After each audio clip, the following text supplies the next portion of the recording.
as the Chiefs get started. Here's Austin Stotts twisting and turning on the near side. Throws it over to Scanlon. Scanlon lost the ball, but it went to the far side.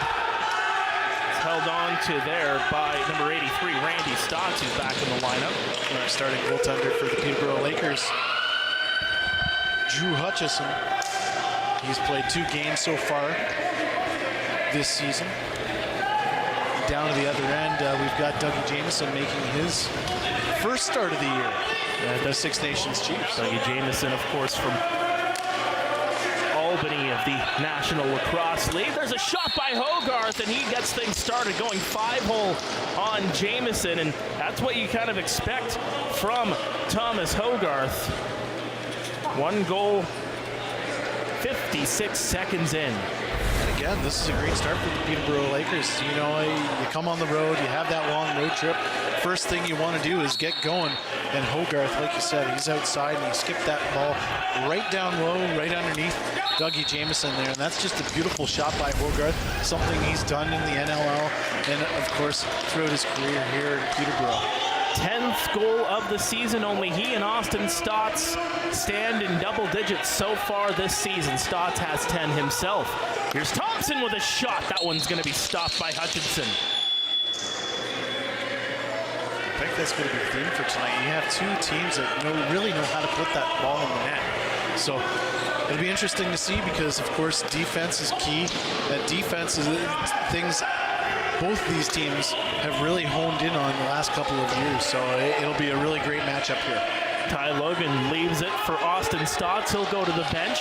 Got ourselves a delayed penalty here. Yes, indeed. It's going to be a Lakers penalty. Stotts throws it up top for Cody Jamieson. Back to Stotts. Fakes. Tries to cut in. Over. Comes up top again. Jamieson over. Shot by Stotts. It hits the mask of Hutchinson, and it gets into the possession of the Lakers. And they are going to have one man go to the penalty box here. See who it is. Of course, both teams coming off victories here. Of course, the Lakers, as mentioned, the last 4 Man Cups have gone to the Lift Lock City. Of course, the City of Champions, it seems, in Peterborough, with the Peterborough Petes winning the OHL championship. That's Nolan Kenny going to the penalty box there. There's Thompson. Over. Shot by Stotts, and it hits the mask again. They've been really keying in on Hutchinson up top. Stotts still with it. With a fresh shot clock. Throws it over to Randy Stotts, but it misses him. And the Lakers will get possession here, but getting bodied there. Picked up here by Randy Stotts. Over to Austin Stotts. Takes a shot that goes wide. Randy Stotts again. Picks it up on the far side. Up for Lyle Thompson. Thompson playing pitch and catch with Austin Stotts. Over to Randy. Over trying the one-timer there on the near side with Cody Jamieson, and he has it here again. Brendan Bomberry. Some fresh legs on here for the Chiefs. Just about halfway to go in this power play. Thompson shot down low. He scores. Lyle Thompson ties it up. Right on the power play, Lyle Thompson on cue here is. That was a too many men call. Costly call for the Peterborough Lakers on that one. We'll look at the replay here. Nothing fancy here at all. They're just moving the ball around. Lyle sees that open shot, almost a very similar shot to Hogarth. There's 2 skip shots down low. And we're tied at 1-1 with 17:04 remaining here in the first period, Mark. And make it 10 goals for Lyle Thompson. So a 3-way tie up top the Major Series Lacrosse goal scoring standings. And the Chiefs looking to get things started again here. And shot by Cody Jamieson goes down low. It was stopped by Hutchinson, but the official's whistle did go. Where did Cody come from all time? Out of nowhere, really. Looked like he was hiding in the corner there. Very deceptive, that Cody Jamieson, a leader on this team. Now here's Turner Evans trying to get around a couple of bodies, got the shot away, and it was stopped by Jamieson right in the midsection area. And now the Lakers moving the ball around. Taylor twists it back. Thomas Hogarth back up top for looked like that was holding Katoni for a moment. But now the Chiefs, we get the ball here again. Hill leaves it for Scanlon. Scanlon holding on to it. Throws it up top. Now they're moving it around on the far side. Shot. And that one's stopped by Hutchinson. He takes away the opportunity from number 52, Kellen Leclerc. Now just coming off the floor for his first shift of the game. And he's, of course, he was with the Chiefs last year, but this is his first game in teal this season. Moving it around here again. Low shot by Hassan. Not going to reach the goaltender, and the Chiefs move it up the other way. Now a fast break shot by Lyle Thompson. That one, a bounce shot, goes wide. But Jerry Stott's here for the Chiefs. They'll make a change, and Austin Stott's with it here. Remember the San Diego goals of the NLL. Moving it around again. Flip back pass to Thompson. Thompson gets knocked down. Still with it though. Thompson, 5 to go on the shot clock. Still with it. He's got to get it away. A skip shot. It's not going to have really much mustard on that one. But how do you get that off? That's what I'd like to know. Holy moly. It wasn't the hardest of shots, but he got it away nonetheless. Great pick by Randy, but boy, he knocked down on his butt, and then he had to spin over 2 or 3 times before he got that shot off. Courier up top for Evans, tried to get the shot away, and now a shot there by number 27, Courier, misses the top corner, and the shot clock will expire, and the Chiefs will get it back. Just under 6 minutes gone here in the first. It's a 1-1 tie between the Lakers and the Chiefs. Rip shot right toward the mask by Charles Scanlon. A good save by Hutchinson. Now some pushing and shoving. The Chiefs do get the ball back here. Fresh shot clock to work with. They will move it around here. Quick shot from the top by Brendan Bomberry right into the midsection, and Hutchinson deflects it out of play. The Chiefs with possession here again. Flip back pass. This is Eric Fennell. Fennell up top trying to find number 13, Charles Scanlon, but he was knocked down in front of the crease. And here come the Lakers the other way. Pace will pick it up. Got it over. Now a skip pass over. Fast break. There's a chance in front. He scores. Austin Hassan. Austin Hazen, you know what? He's been fantastic. It was a breakout season for him last season as a rookie in the MSL. Played great in Rochester in the NLL. He's off to another great start here in MSL. But look at that feed by Hogarth. That was fantastic. You know what? Everybody's thinking he's shooting because shooters shoot. He is the shooter. But boy, oh boy, that's a beautiful play by Hogarth, creating space for his teammates because, you know, everybody's going right at him.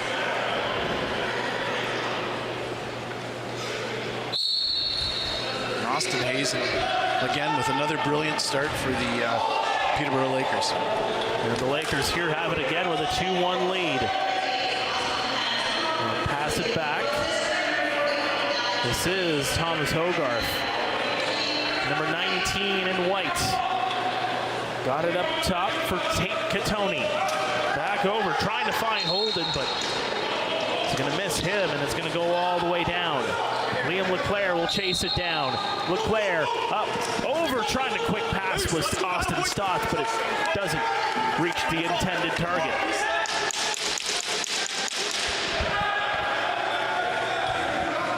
And now the Lakers are able to move back the other way. It's Mark Matthews. Austin Hazen is in there, but twisting and turning is number 70, Joel Taylor. Got it back to Hazen. Over, shot by Katoni, goes wide, and that'll bounce out of play.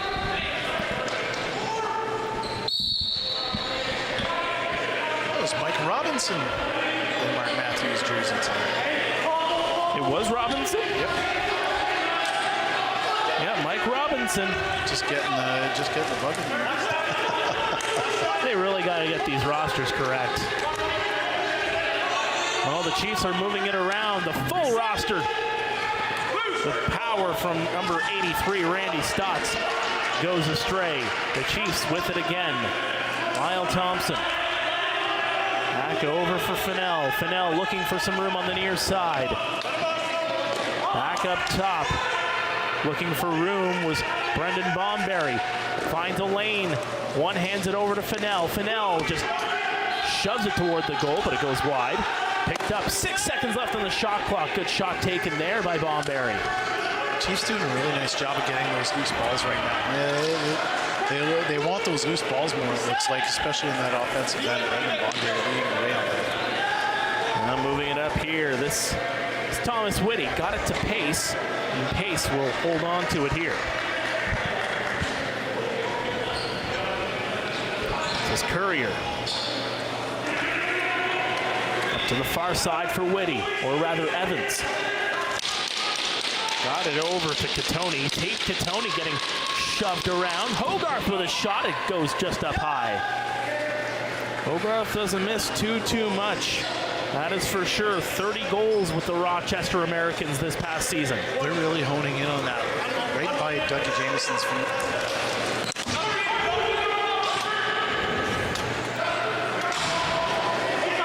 There are the Chiefs again. A good shot by Austin Stotts on his man. But the Lakers pick it up and move it up. Joel Taylor took a couple of shoves.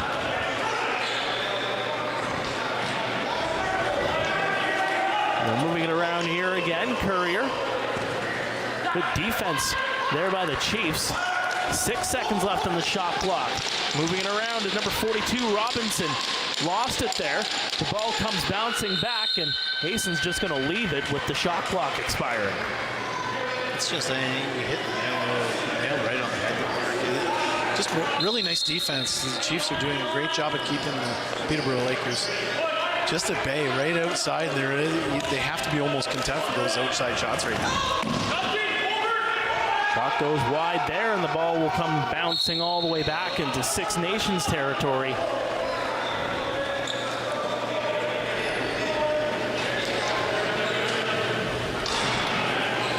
The Lakers will get possession. This is Hogarth. Got it to Cantoni. Moving it around. Hogarth back over. Cantoni with a rip shot. That one goes off of a body. And here come the Chiefs the other way. This is Liam LeClaire. He'll leave it here for Austin Stotts.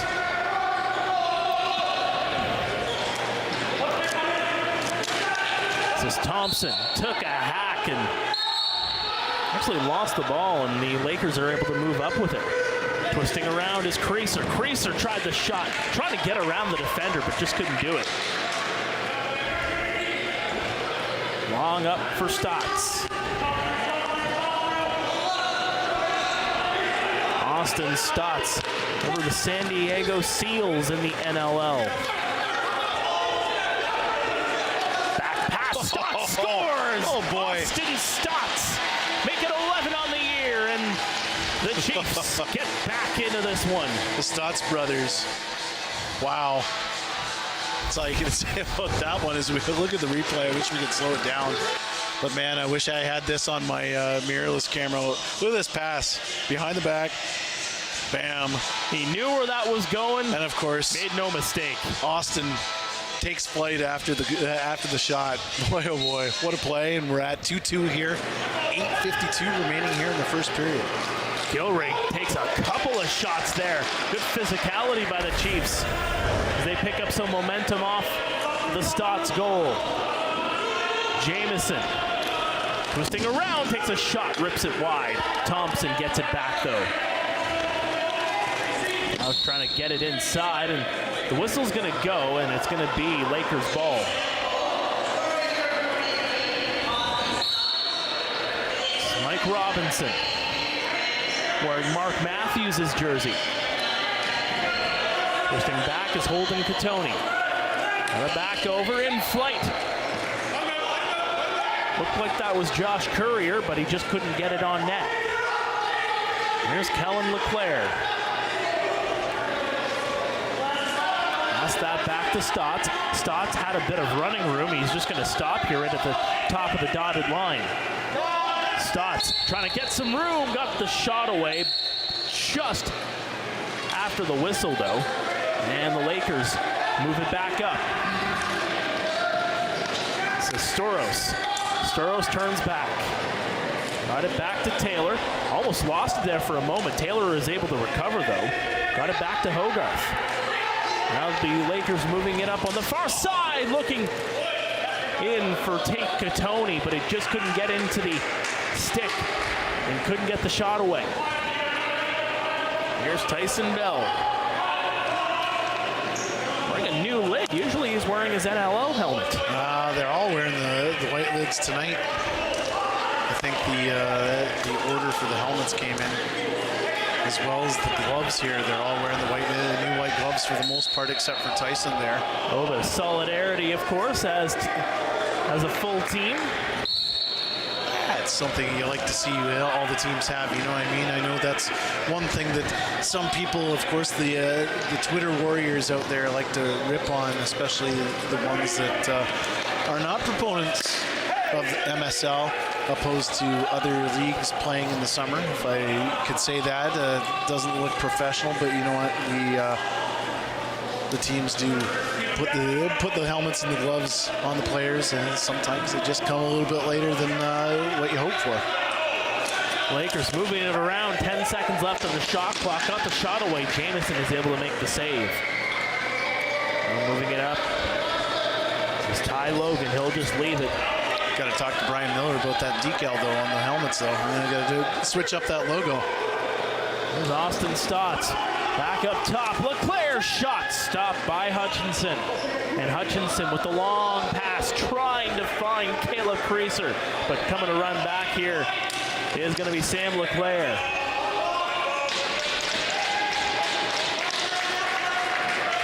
Liam LeClaire able to recover. Got it back to Eric Fennell, who's in the offensive zone.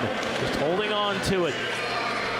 Lyle Thompson on the far side. Trying to pick around Thompson. Has to wait. Got it. Back up for LeClaire with the shot. Another stop by Hutchinson, and he'll hold on here. And some pushing and shoving after the play. Just in behind the net. Hutchinson lost it there for a second, and he's going to throw that Heads one up right into the stands and out of play. Whoa. It's just a little bit outside. No delay of game penalties like you would see in hockey with something like that, but It just went off the end of the stick the wrong way. now the Lakers have possession, recovering it off of that Chiefs possession. Hope. Not the super fast pace that you would be expected out of these two teams right now. I feel like they're pretty tentative so far, knowing just the kind of firepower each side does have. So they want to play a little bit more of a defensive style, capitalize on the chances that they end up getting. Hogarth with a shot. Absolutely there, Mark. I think both teams very just feeling each other out, but really playing defense first here, I think. Or at least focusing on it. This is going to be scooped up by Gibson McDonald. He'll leave it back. The Lakers with possession here. We are tied at 2 with under 4.5 to go in the first. Very low scoring affair between these two teams, and getting mauled there was number 42, Mike Robinson. But the Lakers still with it. Shot shoulder save by Jamison. Fresh shot block here for the Lakers. Hayson got it back for Turner Evans. No Sean Evans here tonight for the Lakers. No, that's a story in itself there. As first reported by my good buddy Mike Davies of the Peterborough Examiner. Right up top, Hogarth, shot down low. He's been really looking to try and pick the 5-hole of They've really gone down low tonight. 100% there, Mark. They've been going down low and trying to get into his feet. Look at Dougie's a big guy, you know what I mean? So they're trying to get down into an area that he's just uncomfortable with. Austin Stotts got it up for Randy Stotts. He rips it wide. Picked up by Austin Stotts again. Shot down low, and that was great. That was about the 3-second mark of the shot clock. That was a great save by Hutchinson. You can really see he tracked that ball in with his hand, and it just trapped right into that big mitt onto the outside there. But what a great save there. There was a little bit of space there Austin Stotts saw, but Hutchinson with a really nice stop there. Taylor got it up. Here's Evans. Shot. Another arm save by Jamison there. Fresh shot clock here for the Lakers. Here's Hogarth on the near side. He's got one here tonight. Passes it to the far side for Evans. Evans looking for some room, twisting around, backhand pass over. Unable to do anything with it was Katoni, so he had it back. And some pushing and shoving in the crease area. And really going at it here is Jerry Stotts, giving it to Joel Taylor as the Lakers still have the ball. Here's Hogarth.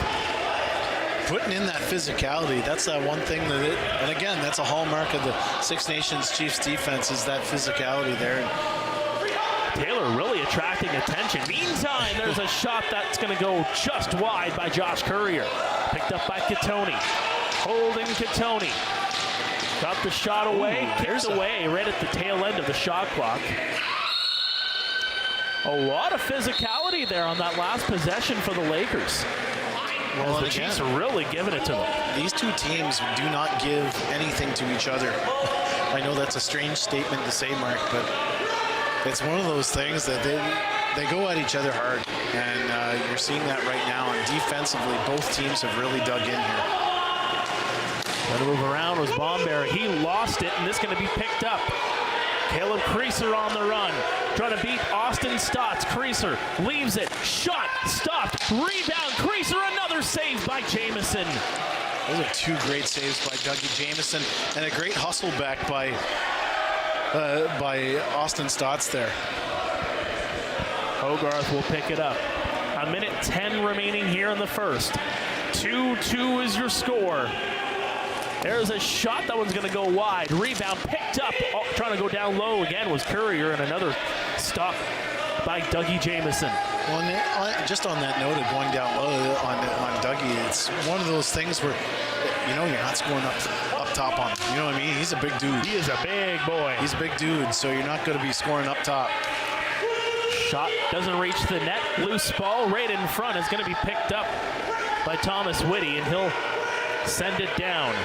Alex Pace, 32 seconds left in the period. About a 10-second difference between the shot clock and the game clock. 13 seconds left on the shot clock as Hogarth got it up for Courier. Moves it up for Evans. Evans, they're just trying to kill the shot clock here. Maybe a last second chance. Trying to go in was Evans. Backhand shot rather was stopped. And the whistle's gonna go. And the Chiefs have the ball here. Jamison to the bench. Lyle Thompson twisting around on the run. 2 seconds left. Shot is blocked in front.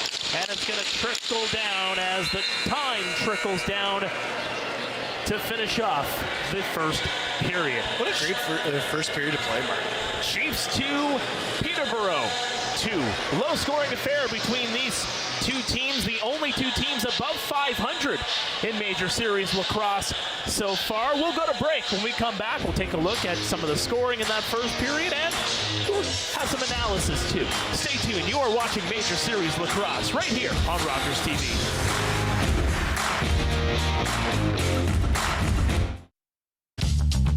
This program is brought to you by Ignite TV. Now you're in command. Visit Rogers.com for more details.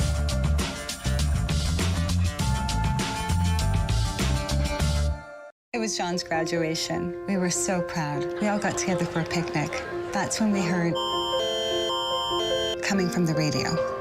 So we stopped and we listened. It helped us get to safety. That's why when I think of John, because now he has a real future to look forward to.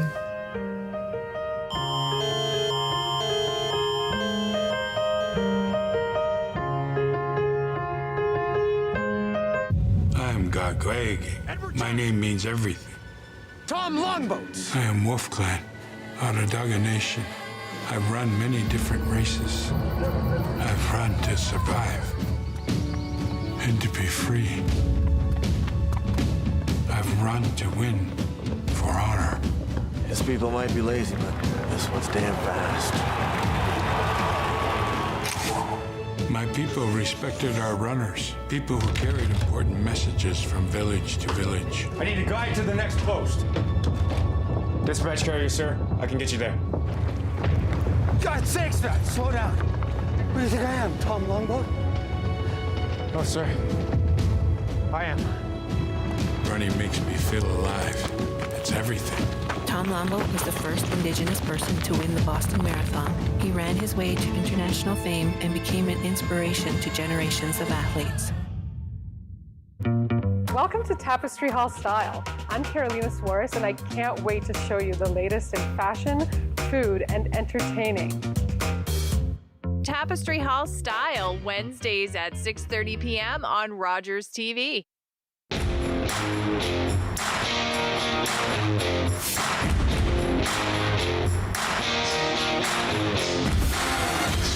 Welcome back to Six Nations Lacrosse here on Rogers TV. It's 2-all through 20 minutes of play here at the Iroquois Lacrosse Arena. Mark Terry alongside Daryl Smart here. And Daryl, let's take a look at the highlights through that opening frame. Not too much goal scoring, which is a little odd between these two teams. That's for sure, Mark. But you know what? Again, when it's the Six Nations Chiefs and the Peterborough Lakers, two of the best defenses in the world. Let's call a spade here. These two teams are made to win championships, and to win a championship, you need defense. And here's Hogarth's first goal to open the scoring there. A nice skip shot that eluded Dougie Jamieson there, and that was just a great goal. Again, you were saying right from the top, they're skimming the ball right down low, and tick for tack there as Lyle Thompson does the same thing. No analysis necessary there. It's just beat him on a nice shot there. At that point, we're at 1-1, and there we go. Another nice pass by Hogarth there. And you know what? Finished by Austin Hazen. Great two-man play there on a 2-on-1. That was just a nice play. And then this one was the beauty. Stotts brothers taking it to the Lakers there as Randy behind the back pass to Austin. And there we go. There's the first period stats. And we were expecting a lot of offense here, Mark, but you know what? This was a great period of lacrosse. You know, I love defense. What can I say? And these two teams really hunkered down in this period. It was all about the defense, not allowing the opposition to get inside, and quite frankly, they didn't. The only time they did was if they pulled their way through, like the Stotts brothers did there, and then on an odd man rush with Hogarth and Hazen there. So yeah, it's the defense has really kind of taken center stage in this one so far, and at least in this first chapter of this game so far. As they say in other sports, defense wins championships. Let's take a look at the goal-scoring leaders in Major Series Lacrosse coming into tonight. Of course, it was Austin Stotts at the top of that board at 10 goals. He's now got 11. Thomas Hogarth now has 10. Lyle Thompson now has 10.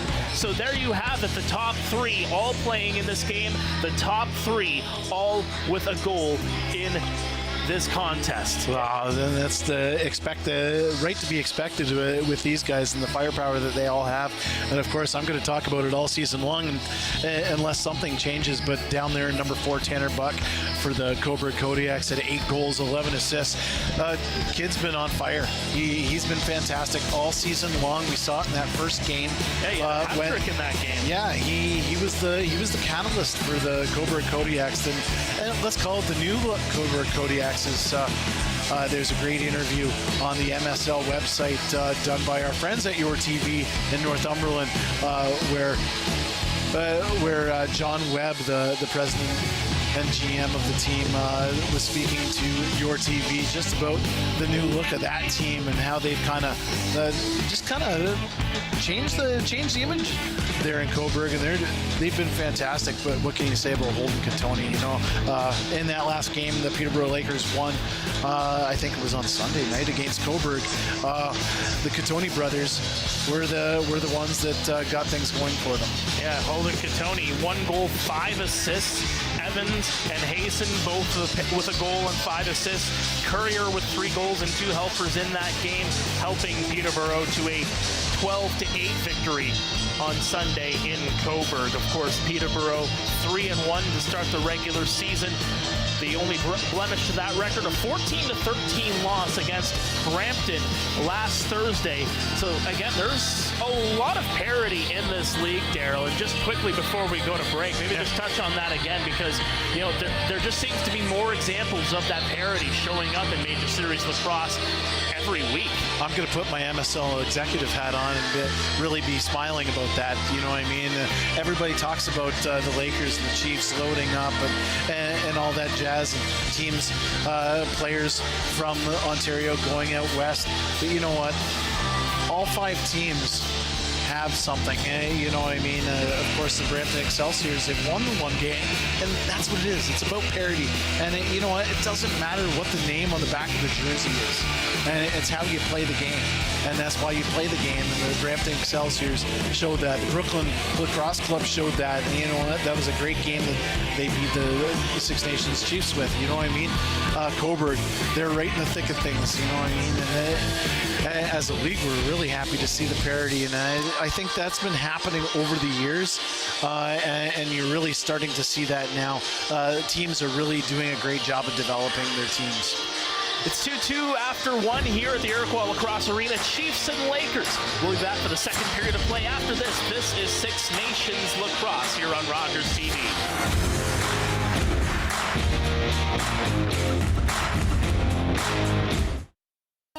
I have a really big passion for dance. I get a little bit bullied at school, and I'm never gonna let anyone stop me. You made new friends with us right here. I think that there are limitless possibilities to what we can achieve. Yeah! You are a star. Your life will never be the same. It was just breathtaking. Live the life of your dreams, make it real. 6,423 missing threads. 1 for every hate-fueled protest and social post. From just the first 3 months of 2023.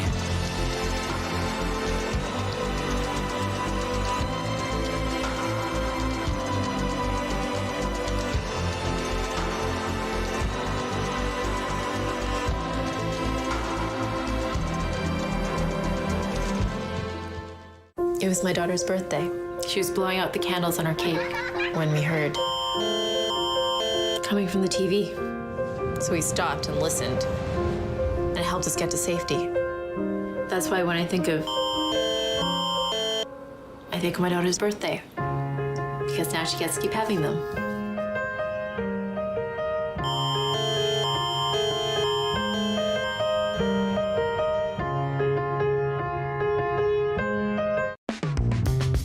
For frank discussion on Canadian politics and issues that matter to you, tune in to Addressing the Issue with Andy Streisfeld, Fridays at 6:30 on Rogers TV.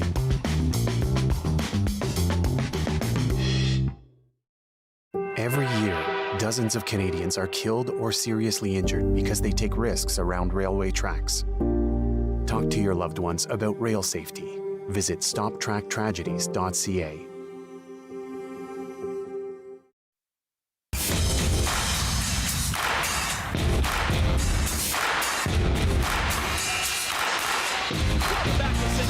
Lacrosse here on Rogers TV. We are on the Six Nations of the Grand River. It's 2-2. Peterborough and Six Nations as we get set for the second period of play. Glad you can join us here on a Tuesday night where there's, some other sports happening in the world tonight that might have some relevance right here in our own backyard here. Of course, Brandon Montour of Six Nations playing for the Florida Panthers.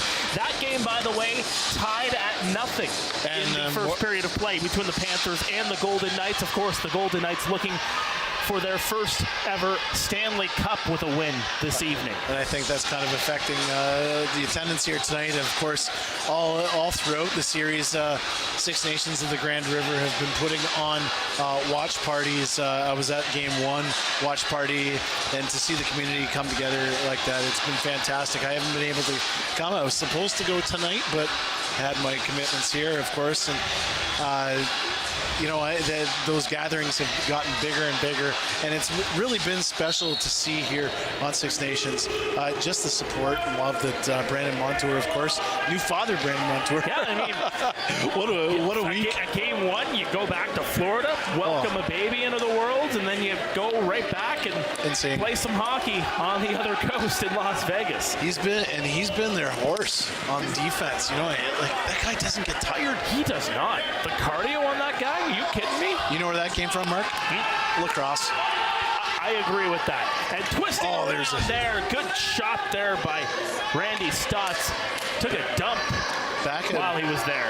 Back in the day when Brandon Montour was playing with Brendan Bomberry and some of the guys for the Six Nations Arrows, it was fun. There's a shot. He scores. Speaking of Bomberry, former hockey and lacrosse teammate of Brandon. A lot of two-sports athletes on these teams. Absolutely. I mean, yes, I mean, these guys play a lot of lacrosse. You go from an NLL season into either a PLL or Major Series lacrosse in the summer.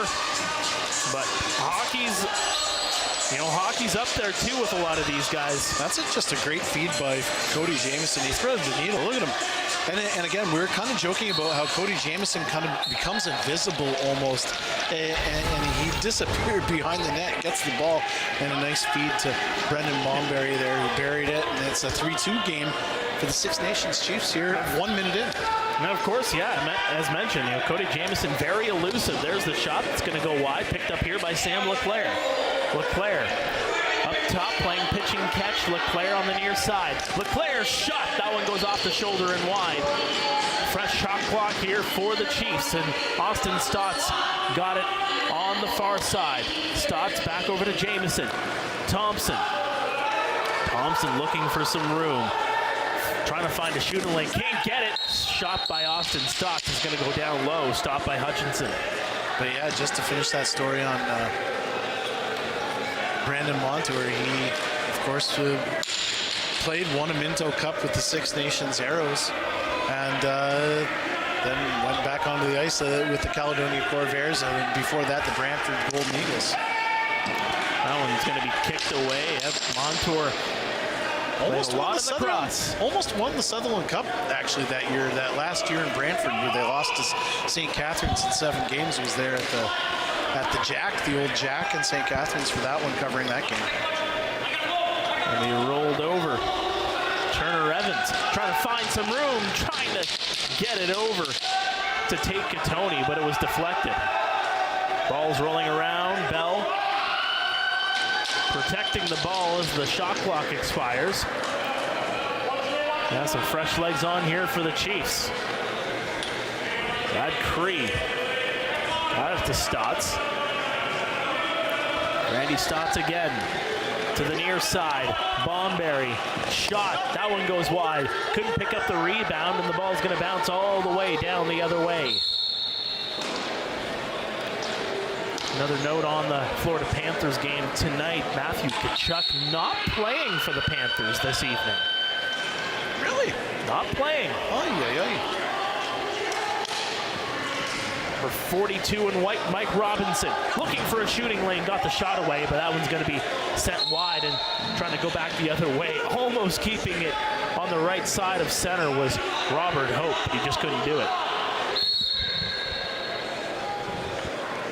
Keep you updated on that hockey game as this lacrosse game goes along, and Austin Stotts went air Audi, but he just missed the net. Leclerc shot. That one's kicked away by Hutchinson, and the Lakers pick it up. So Schuell holding on to it. He'll just get it back and go to the bench. Not a lot of transition in this game. Well, it's very tight here in the early going. It was tight in the first, and getting knocked down there with authority was Hogarth by Tyson Bell. He's slow to get up. Meantime, Bell has it. Got it up for Sam Leclerc. Hogarth to the bench. He'll be back in it in no time. Fresh legs on here for the Chiefs. Randy Stotts dancing around. Got it to the far side. Shot by Austin Stotts is stopped. And he just missed it there. Picked up here by Fennell. Fennell holding on to it. He's in the corner. Passed it over. Randy Stotts with a bit of room to move. Randy Stotts looking around. Passes it over. A lot of shot clock time left. Just a dozen seconds to go on it, though. Here's Fennell's shot kicked away by Hutchinson. And he'll pick it up here. Again, nice defense on the part of the Peterborough Lakers on that one, just keeping them at bay. Gilray got it over. Couldn't control it there was Thomas Hogarth. He'll just bounce past it to the near side. Now they're looking for a shot. That one's going to go up high. Austin Hasten with that opportunity. And now the other way is Kaminga. Kaminga overshot. That one is going to go off a body and wide.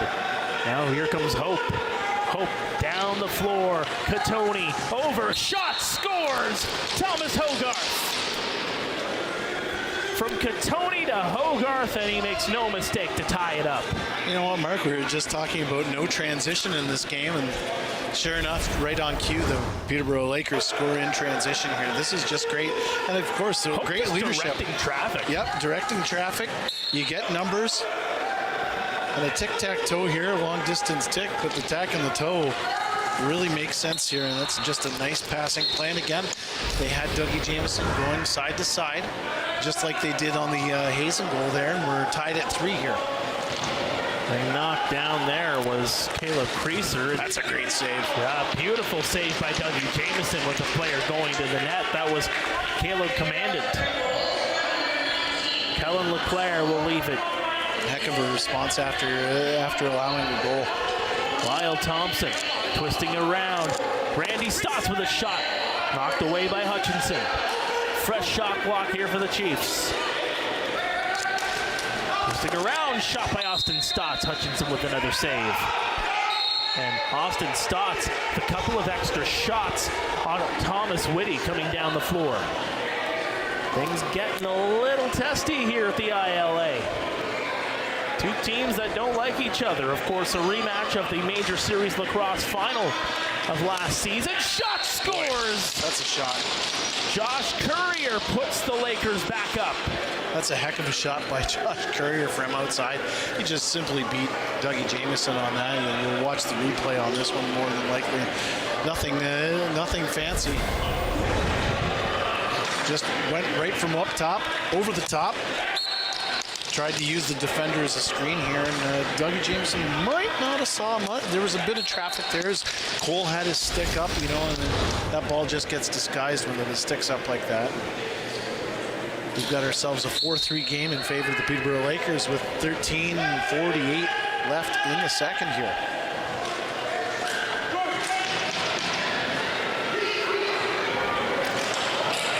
Kellen Leclerc, a couple of shoves on Weiss, or I do believe that is Nolan Kenny wearing number 45. Here's Whitty. Got it back. This is Tate Katoni. Katoni with a shot kicked away by Hutchinson.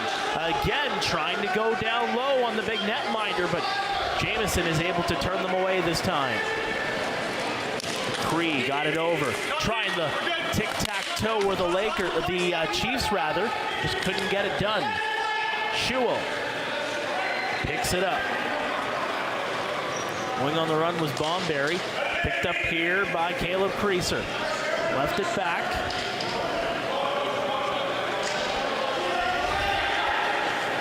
This is Josh Courier. This is Robinson now, was twisting and turning. knocked down there on Bell. He's going to pick it up. A 2-on-1 developing here, perhaps. No, Bomberry got it over. Back over Bomberry. Shot. Good save by the netminder from Peterborough. And more pushing and shoving. The ball is loose. Almost picked up by Austin Stotts. He gets it here. And the Chiefs have the advantage.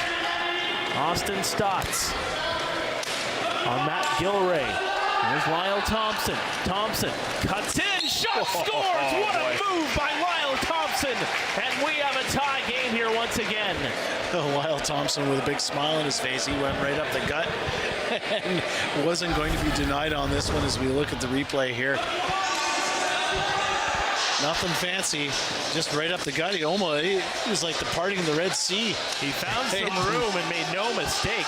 And look at the placement of the ball here, too. Oh, yeah. Hutchinson thinks he's going right up top, but Thompson going down low on that one. And you know what? That's just a beautiful heads-up play. But and again, Lyle Thompson just being aware of his surroundings. And again, that's why he's one of the best players in the world. Just knowing where he is, kind of reading what the goalie is doing, you know what I mean? Make it 11 goals on the season for Lyle Thompson as the two goaltenders are going to get a quick water break here. And remaining here in the second period.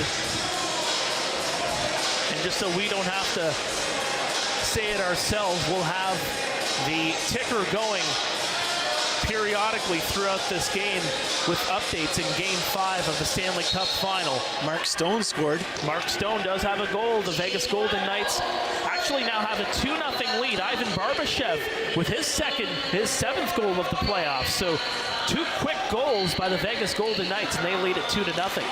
Meantime, it's 4-4 here, almost making it 5-4 on the run. Good opportunity. For a second there, I believe that was Charles Scanlon, number 13. The Lakers have it here. Katoni looking, shooting, good defensive block. That was right off someone's head. I don't know who was that his own teammate or was that a Chiefs helmet? Who knows? Well, we know that shot was going to be taken by Brian Cole. It goes...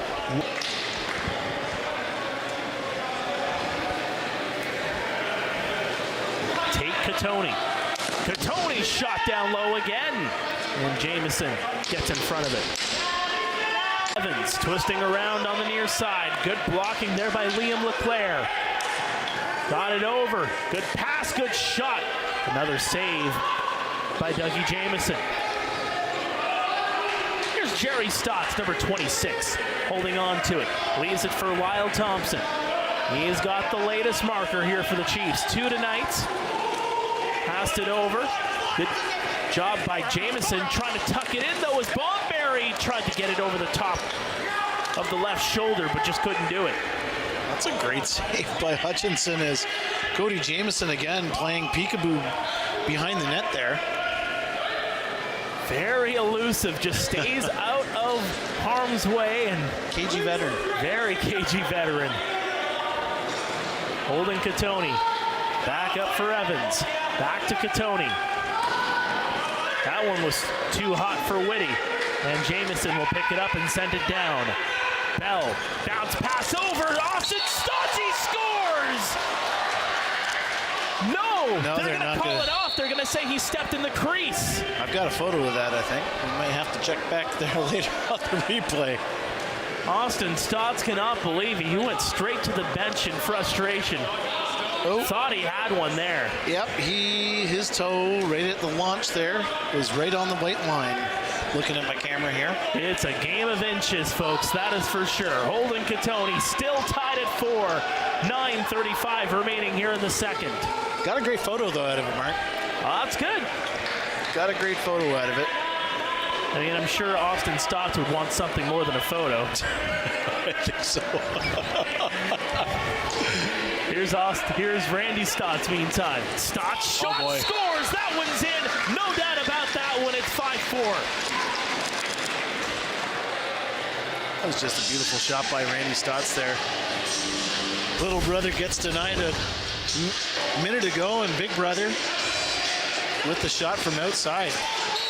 And fun to jump up in the air. You know, Grant rolls off the top, rolls off the pick there, and he just kind of comes off, and he almost launches himself and uses that momentum as he scores, and then we've got a 5-4 lead for the Six Nations Chiefs here with 9:14 remaining in the second period. Both of those two Stotts, I mean, they have such firepower. Randy with his 4th of the season here in Major Series Lacrosse. Randy, of course, had 34 with Halifax this past year. Now here is younger brother Austin passing it back to Jamieson. Jamieson trying to get around one man. Jamieson getting mauled and gets shoved into the crease, gets shoved into Hutchinson. Hutchinson trying to get up. Hutchinson, he's got just the mobility there. I think that's why Cody is behind the net so often. He has this, it looks like he has a little bit of trouble going side to side, or at least with that peripheral vision behind the net. So he's kind of hiding back there, kind of playing that peekaboo style. Cole, and more pushing and shoving as Bell comes in and gives a how do you do. Tyson, of course, he had a 2-year extension today with the Halifax Thunderbirds. Well earned, if I do say so myself. Fan favorite, that's for sure. And you can see why. Not afraid, and there's going to be a penalty call here against the Chiefs as Hutchinson was just about to the bench before possession. It's a nice save by Dougie Jamieson on that one. Got it with the left arm there. So it looks like it's going to be Jerry Stotts sitting for 2 or less here. Or no. Brad Cree? Yeah, Brad Cree sitting. Yes, indeed. Brad Cree will go to the penalty box with 8:05 remaining here in this second period. Chiefs holding the 1-goal lead.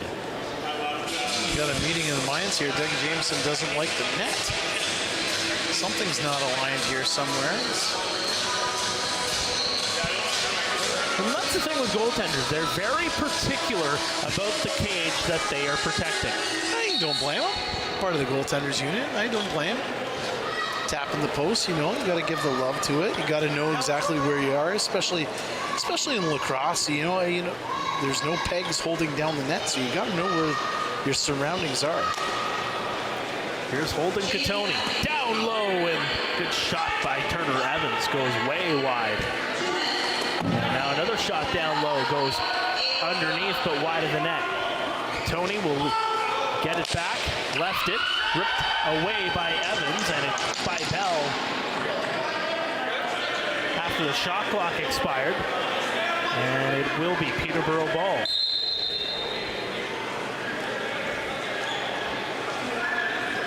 Holden Catoni back to Evans inside for Tate Catoni.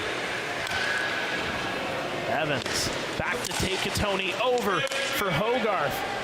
Good ball movement here by the Lakers. Shot hits the arm and goes wide of the net. Catoni. Shot right into the crest. And Jamieson leaves it there. Liam LeClaire. The Chiefs short-handed here for another. Oh. Randy Stotts, 7 seconds left in the Hutchinson. Easy stop by Hutchinson.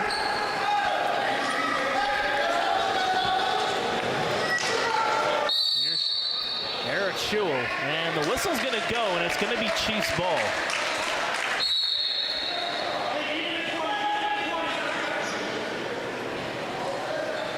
Cole gets it back. Chiefs moving it around. 10 seconds left in the penalty.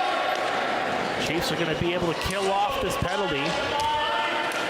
And they'll move. Kyle Thompson trying to find a shooting lane. Can't do it. Passes it back. It's Jamieson trying to find Stotts. He got shoved and lost the ball. Couldn't get the shot away. And we're back to 5-a-side. And the Lakers have the ball here. Sturos wearing the right knee brace. As is Josh Courier, who had the ball there for a moment. Catoni back for Evans. Evans trying to twist around the defense. Some hard-pressed defense by the Chiefs, and a good shot by Hogarth down low. Stopped again by Jamieson. Jamieson's really protecting the bottom of the net well here. Again, world-class goaltender. You're going to learn from your lessons, right? Exactly. Looking around is Katona. That's a beautiful pass. What a play. Mike Robinson just couldn't finish it off. Now it's Kellen Leclerc. Leclerc trying to move around. Under 5 minutes to go here in the second. Chiefs 5, Lakers 4. First of 4 meetings between these two teams this year. Sam Leclerc couldn't get the shot away as he was knocked down, and he is still down. That was an awkward way to land there as Fennell comes in. Yeah, some pushing and shoving here after the play. Sam Leclerc was dancing in, trying to make a play, and he is slow to get up. Slow to get up. That was just an awkward play where he kind of spun around to create the space. And he almost slid on this brand new turf. And again, this is brand new turf here at the ILA. It looks beautiful, but you know, and again, not as much wear to it. There's grip, obviously. You got to break it in, really. Yeah. But more could be said about the grass that was used at the Super Bowl this year. Let's not get started on that. But a penalty is coming here. It's going to be a power play here for the Chiefs. So after all that, one player to the box, and it is a member of the Peterborough Lakers. Back pass over, trying to find Bomberry up top. Couldn't find some room on the short side. Stotts, Thompson, back pass over. Stotts with the shot. It's going to be stopped by Hutchinson, and it's going to be knocked down. Thompson to Stotts, back to Thompson, to Randy Stotts. Randy back over to Lyle Thompson. Back to Randy. Took the shot away, but it hit the leg of Pace and set up the floor. Thompson, though, comes to pick it right back up again. I love the idea that Randy Stotts had on that. He didn't put much mustard on it. Shot by Austin Stotts goes wide, and Bomberry picks it up. Up to the far side, Thompson, shot. Doesn't hit his target there, and he'll pick it up here again. This is just good ball recovery by Lyle Thompson a few times here on this power play. Here's Randy with a shot. That one goes down low, but blocked by the goaltender Hutchinson. Fresh shot clock again. There's a shot, and he scores. Austin Stotts gets on the board yet again. Now an Austin Stotts just from outside. Again, nothing fancy.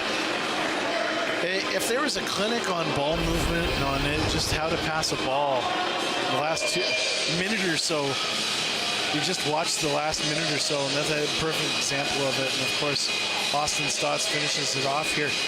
They're trying to get something inside, but the Lakers aren't giving them an inch. So why not go from outside? And you got world-class shooters out there. And that one's a beautiful shot and a goal. And we've got, I think, our biggest lead of the game, I think, at 6-4 here. I believe so. Yes, it is a 6-4 game. Austin Stotts has figured into all 6 goals here for the Chiefs. 2 goals, 4 helpers here Dude's tonight. involved, eh? Yeah, every game. Randy Stotts rips it wide. Sam Leclerc picks it up. Lost it. He was playing a juggling act there in front of the net. The ball is still loose. Who's going to get it here, folks? It's a 6-4 game. Oh, man. Almost. Sam Leclerc picks it up on the near side after that wild scramble in front. It's like a rugby scrum there.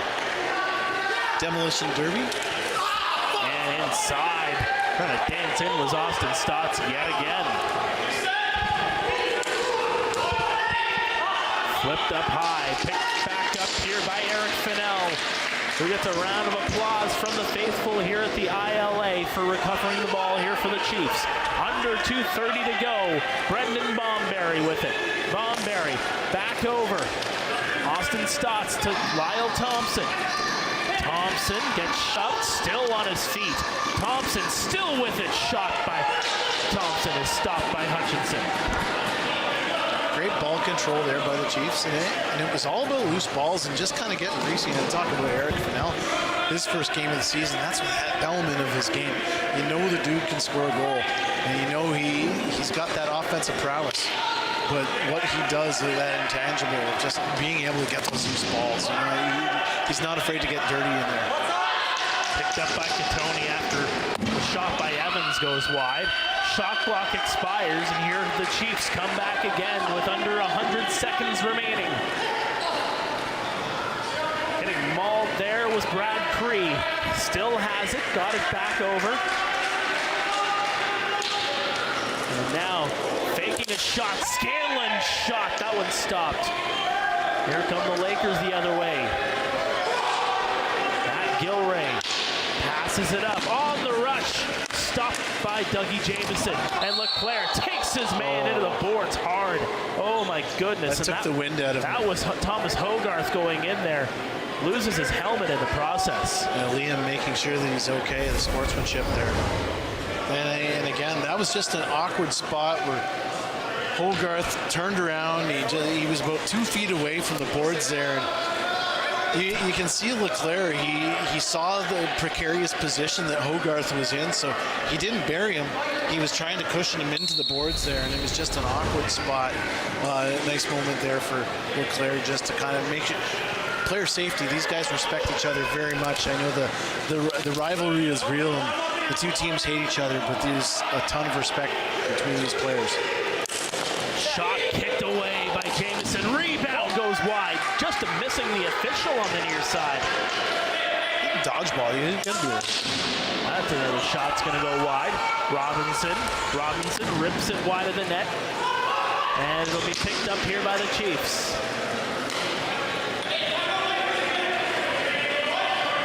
With it here is Jerry Stotts.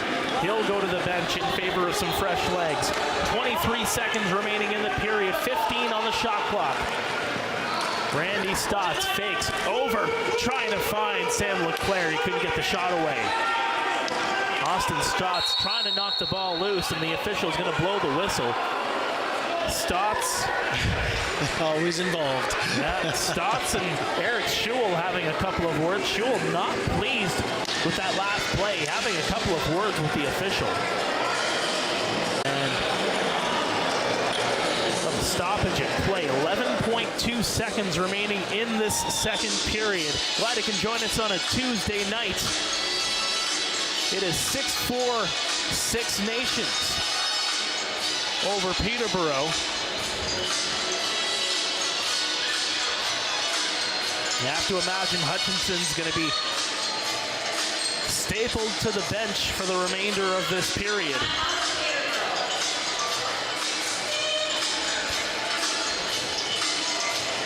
As we get a quick update, it is still 2-0 Vegas over Florida after 20 minutes of play in Sin City. Of course, if the Vegas Golden Knights win tonight, that series is over, and the Vegas Golden Knights capture the Stanley Cup. Of course, the Denver Nuggets 24 hours ago capturing the NBA championship. Jamal Murray, Kitchener's own.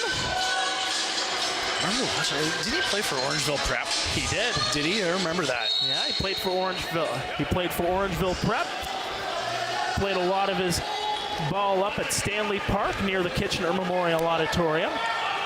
Evans, 1 second remaining. They're not going to get a final shot away, and that's going to do it here for this second period of play. Again, it's 6-4, Six Nations over Peterborough on a Tuesday night. We'll be back with the scoring summary and some analysis of this contest between two hated rivals here on Rogers TV. Stay with us. We'll be back.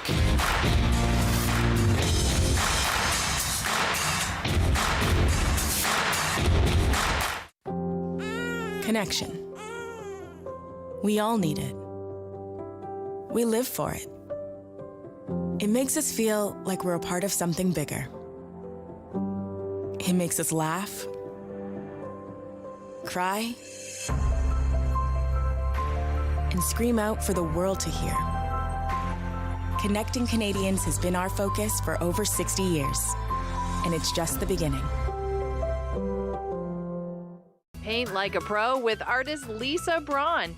She offers a step-by-step tutorial that will have you creating a masterpiece from the comfort of your own home. On the Canvas, Sundays at 10 a.m. on Rogers TV. I don't care what the law is. I will never be a slave. That word, I hate it. It rests on my tongue like rot. Peter, how does it feel to get paid for your work? There are rumors freedom's coming for us all. Freedom, you know that's all I want. Chloe, careful. Real men would rather sell you across the river to America than let you go free. Then I'll run. I've run before. Maybe this time for good. No! No! Just get her into a boat. No! Chloe? Chloe, no!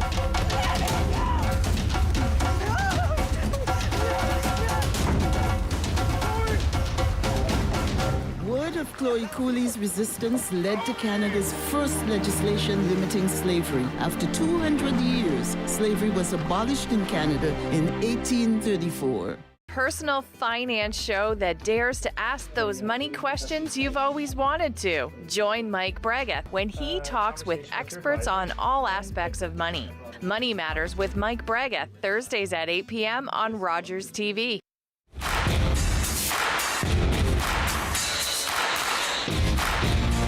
Welcome back to Six Nations Lacrosse here on Rogers TV on a Tuesday night.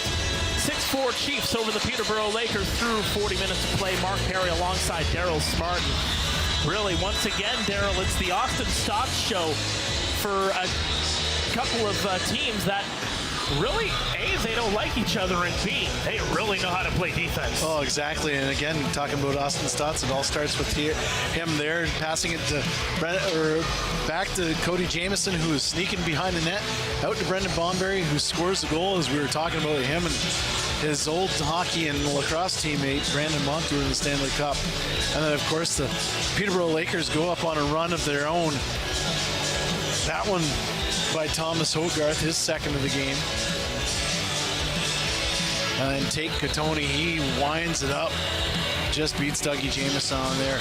No real analysis necessary on that one. He just over the top, a little bit of a screen on Cole, and then he ended up scoring on that one. And then here's Lyle Thompson's goal, and again, all starts with number 43, Austin Stotts, who gets it out to Lyle. Oh, sorry, that was Lyle's goal. Sorry. That was Lyle's goal. Faked up top and went down low. All started from Austin Stotts there. But again, same kind of thing where he feeds out to his brother Randy. Randy from up top, over the top. And Austin Stotts has 6 points on the night. And Randy Stotts has his first goal, sorry. And there he is from up top. Austin Stotts putting an exclamation on his second period of play. There's the Chiefs take a 6-4 lead. But what a period by Austin Stotts. Boy, oh boy, nothing more you can say about him. There is, he is involved. That's for sure. And of course, his brother Randy knows how to put that ball in as well. And of course, as mentioned, Randy putting in 34 for Halifax this past year. Not far ahead was Austin at 37 with San Diego in the NLL campaign. And now Austin Stotts again with 12 goals on the campaign, 2 goals, 4 assists. Now Randy, of course, missed some time a year ago, but how important is it to have Randy in the lineup along with Austin, the Stotts brothers, together and being a force? It's just magical to watch. Anytime you put these brothers together, it's kind of like when you put the Thompson brothers together.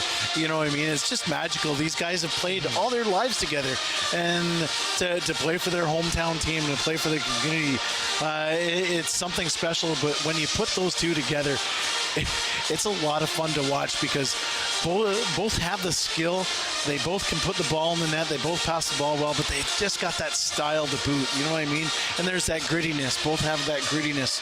And you know what? They'll do anything to win a game. And it's fun to watch. It really is. And, again, we look at these two teams and the amount of firepower that they have. You'd expect it to be more than 6-4 of a score. but at the same time, too, you really don't.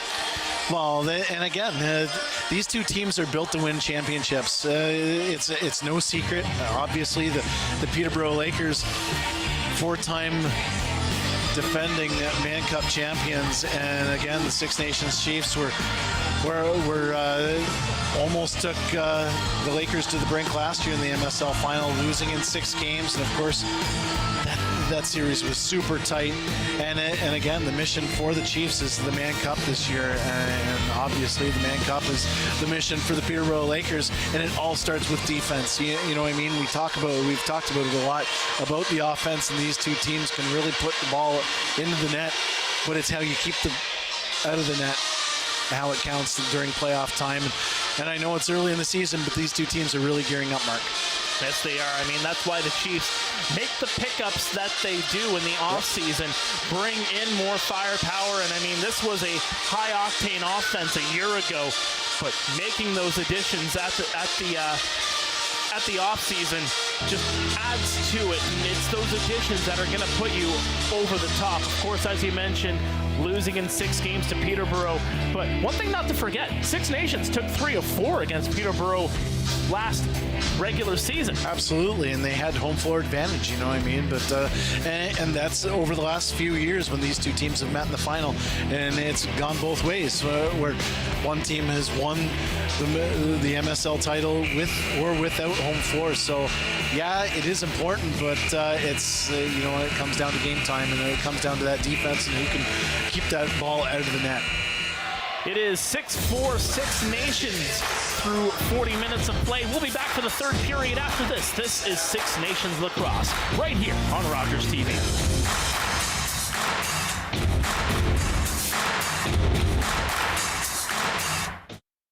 It's entertaining made easy. Set the scene with decor, food, fashion, and fun. Join Carolina Suarez for Tapestry Hall Style Wednesdays at 6:30 p.m. on Rogers TV. Life can be stressful. I know that. We're here to help you. Simple, easy recipes, amazing guests. At Home with Chef D, Wednesdays, 6 p.m. on Rogers TV. Looking for the best way to get the Major League Baseball games you want to watch? Rogers Super Sports Pack has you covered. With MLB Extra Innings, you'll have a premium ticket to out-of-market regular season games with all games available in HD. Don't miss the action from the games you want from both the American and National Leagues. MLB Extra Innings, part of the Super Sports Pack. For only $35.95 a month, Rogers customers get all this for one all-inclusive price. Order using your remote starting on channel 431 or visit Rogers.com today. Are you ready for a mouth-watering culinary adventure? Join me on a taste of Grand River. From farm to table, we will explore the diverse food landscape in our community and meet passionate people behind our thriving businesses. So, what are you waiting for? Come and join me every Wednesday on Rogers TV, 7 p.m. A taste of Grand River. Do you worry about how much someone drinks? Do you feel angry or depressed most of the time? Do you feel neglected or unloved? Do you feel that if the drinker loved you, she or he would stop drinking? If you answered yes to any of these questions, you are not alone. Not everyone trapped by alcohol is an alcoholic. Families and friends are suffering too. Al-Anon and Alateen can help. Call 1-866-200-0223 or visit alanon.org/help.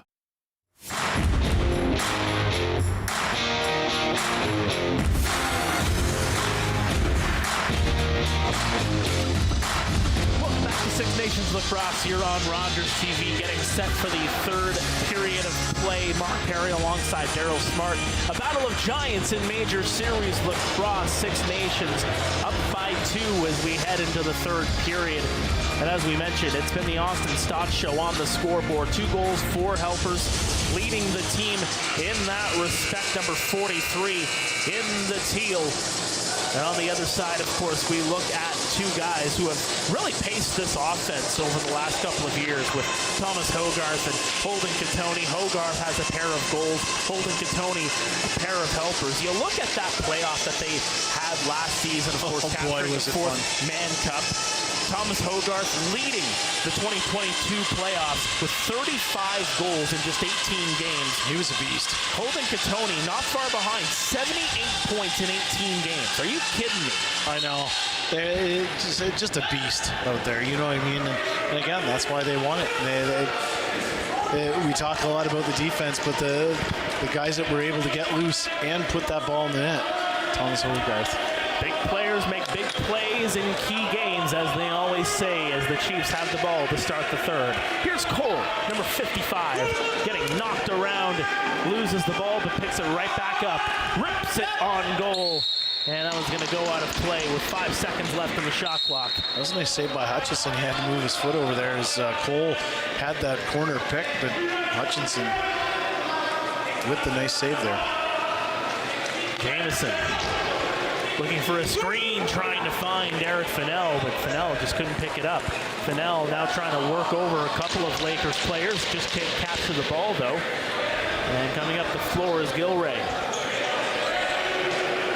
Back for Hogarth. What do you think of these new Laker jerseys there, Mark? They look sharp. They're pretty spiffy, if I do say so myself. Our friends at Uncommon Fit doing some magic for the Lakers here. Yes, they are. There's a shot.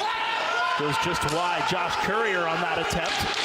Knocking the ball loose is Brad Cree. And that's going to be sent deep into the Chiefs zone as the shot clock will expire on the Lakers. Some good defense shown there by the Chiefs. Give a shout out to Uncommon Fit, who I believe have done every team's jerseys or uniforms this season. They've been fantastic.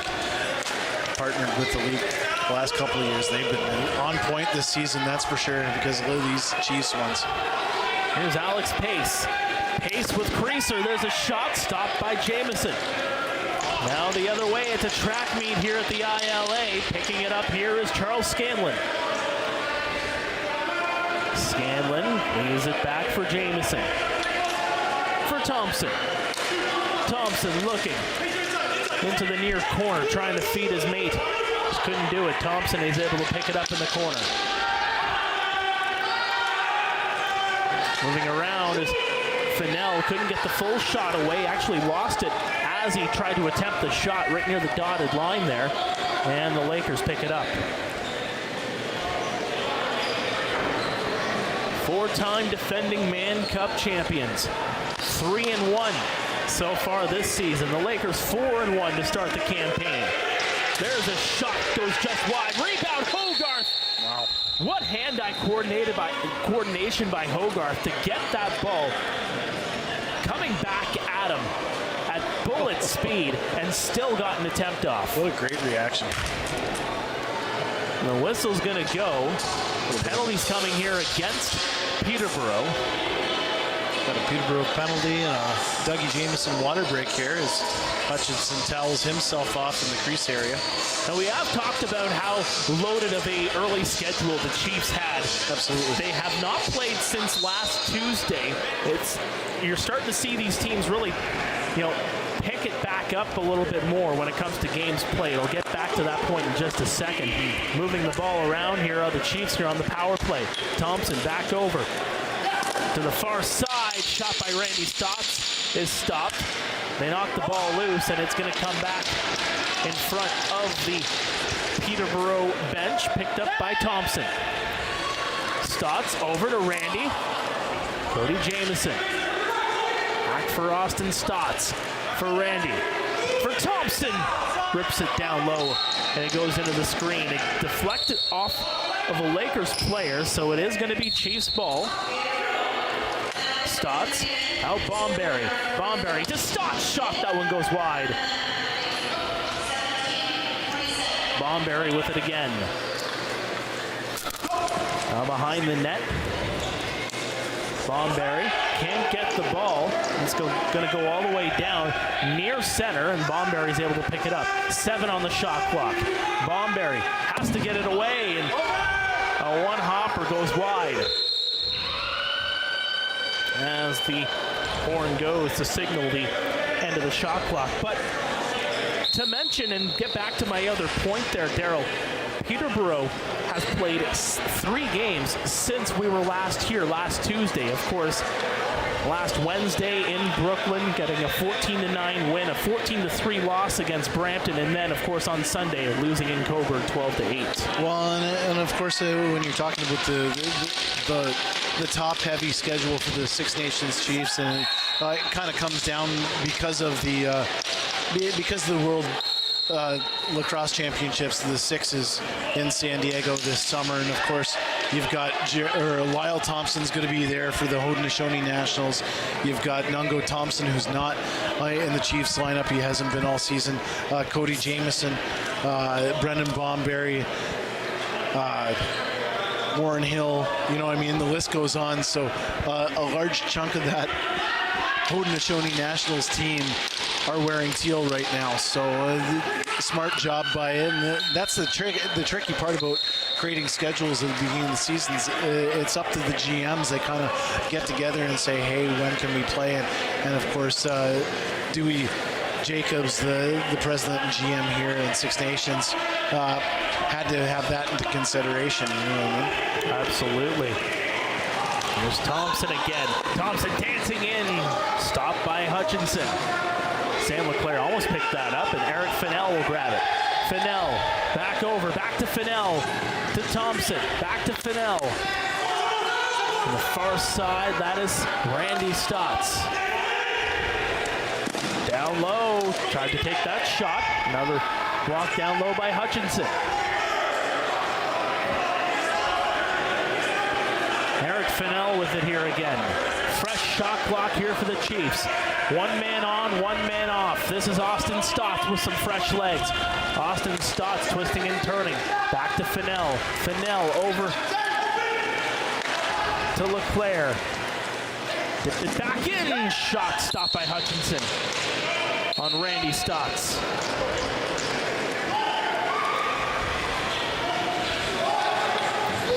And here come the Lakers again. Taylor lost it there momentarily, but picks it up. And Taylor will hold on and wait for his mates to get changed. Hogarth. Austin Hayson. Hayson with a shot. Stopped by Jamieson. And move it up was Biles, number 29. And here's Brendan Bomberry. Bomberry with a goal here tonight. It is Six Nations 6, Peterborough 4, as we cross to 13 and a half to go here in regulation. Lyle Thompson throws it back, trying to find Thompson back on the back door, just couldn't do it. Ball is loose. Creaser has the ball here for the Lakers. And they lose it. And it will be picked up. The whistle's going to go. Some confusion there near the bench. Snell didn't want to give it up. That's what that was. That's exactly what that was. And it's going to be a penalty, actually, against the Chiefs, as their penalty box door is open. It's going to be Cody Jamieson sitting. So a power play here for the Lakers, who are down by 2.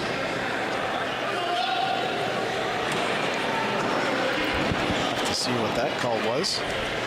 I was looking the other way. I don't think anybody had eyes on Jamieson. I think they were looking more toward the penalty box and the brouhaha that was happening over there. It was a little bit of a logjam up over there, wasn't it? It was too many men. It was too many men. That's why the logjam. Katoni has it here. It's the Lakers moving around the perimeter. Katoni for Hayson. There's a shot, scores. Turner Evans. And the Lakers are within 1 power play goal. That's a tough one for the Chiefs, but you know what? That's a great goal for the Peterborough Lakers. 12:53 left in the third period. You're down by 2. You got the power play, and you take full advantage of it. Again, that's what top teams do. You know what I mean? You make a mistake there, and there's a blown coverage, as we see here on the replay here. Just a bit of a blown assignment, kind of out. And just a good... Wide open, yeah, that's just great ball movement. A good transition on the shot as well, going from a wide stance to an over, kind of that 12-6 kind of shot. The man was run over. Peterborough bench didn't like that. You can hear from up here. The Lakers have the ball here, down by 1. This is Whitty. He's getting shoved around, and Bell just giving him the business on the near side. Ball is loose. 5 seconds left on the shot clock. I don't think they're going to get a shot away from that position. Nope. There's a lot of this in this game. There's just a lot of just mucking in the corners. You know what I mean? And again, you have to be greasy. You have to get those greasy moments, and this is just another example of that. These two teams, again, tying each other up, not giving each other anything really to work with. So it will be Chiefs ball. And Austin Stotts will move it up the floor. Meantime, Bell and Thomas Whitty had a couple of words for each other as they both went to the bench.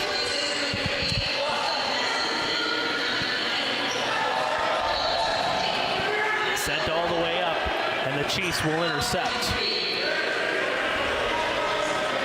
Eric Fennell, number 5.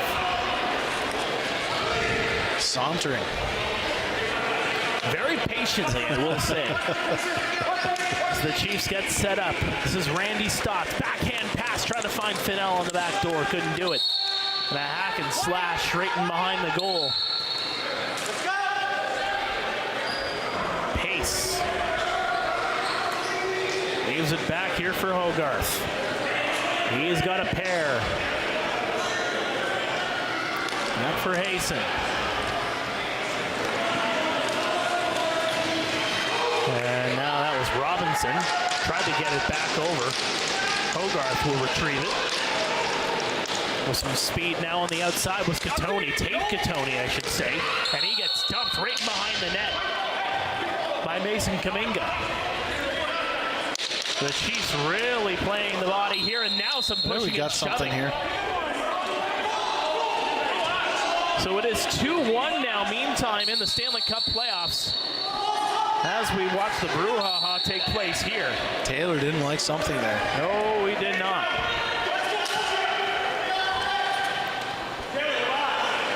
The Lakers moving the ball around. It goes just wide. Hayson here for the Lakers. Hogarth got an overshot, and that one's underneath Jamieson. That's a nice sliding save by Jamieson. That, you know what, the Lakers were doing a really great job of trying to get him going side to side there, and that was just it was a great shot. First period that might have gone in, but Dougie Jamieson making a few adjustments. He hasn't really played in the game situation in a couple of months, or a month, I guess. Shot by Thompson goes wide. Now Thompson again, another shot, just misses the far corner. Randy Stotts back to Thompson. 5 on the shot clock. Thompson with speed, shot stopped by Hutchinson. I should mention that goal by the Florida Panthers to close the gap to within 1 in Vegas. Scored by a Panthers defenseman. It was not Brendan Montour. It was Aaron Ekblad. Moving around is Austin Stotts. He scores. A hattie for Arani. And it's 7-5. What can you say about Austin Stotts that we haven't said already? You know what I mean, Mark? Dude's been involved all day long. And then, you know what? He scores inside, scores outside. And that one, just a brilliant play. He uses the defender as a screen here. 41 came right up, came up to him, released the ball, kind of hides it. You know what I mean? It's just nothing flashy. He's like a bull in a china shop. He really is. And he just bulls his way in. And on that one, bulls his way through into the goal mouth area. He shoots and scores. His 3rd hat trick of the season. Thomas Hogarth has 2 hat tricks on the year. He's got 2 goals here tonight. Only Hogarth and Stotts have multiple hat tricks in the MSL this season. The scores are on display here tonight at the ILA. Speaking of more scoring, no, that he's gonna step into the crease as he got the shot away. No goal, the official right there on the play. Good call. And of course the official's right in the right spot, you know what I mean? Here's the aforementioned Hogarth. Of course, a lot of discussion about that the crease rule and whatnot, but twice tonight the referees have been right spot on. Scooped up by Jamieson, moving it up for Bell. Bell to Stotts. Stotts cutting in. Stotts! Oh no! That one went in, but he stepped in the crease, and he can't believe it. And now Bell. Evans getting hammered there. Evans getting taken down with authority by Leclerc. That's just fierce defense, Mark. That's simply put, just fierce defense. Fierce defense indeed, and we've been seeing it all night. What a physical game. And again, we talk a lot about the Six Nations Chiefs and their physical defense, but you know what? Peterborough has been right up to the task. Shot by Randy. Oh boy. He scores. And again, that's on a shot like that. Randy Stotts plays both field and indoor, and that's just an example of from his field days where he goes up, and we talked about from his last shot where he just kind of turns back and then he launches off that foot, gets up into the air, gets that trajectory, goes over the top. Very elusive himself, one Randy Stotts. That's just a great shot. Make it 2 goals for Randy tonight. And that's something he brings from his field days, where you have all that room and he just uses that jump to get that extra leverage, different angle on the shot, and what a beautiful shot by Randy Stotts. 8-5 Chiefs here with 8:20 remaining in the third. A discussion happening at center right now, only momentarily, right before the draw.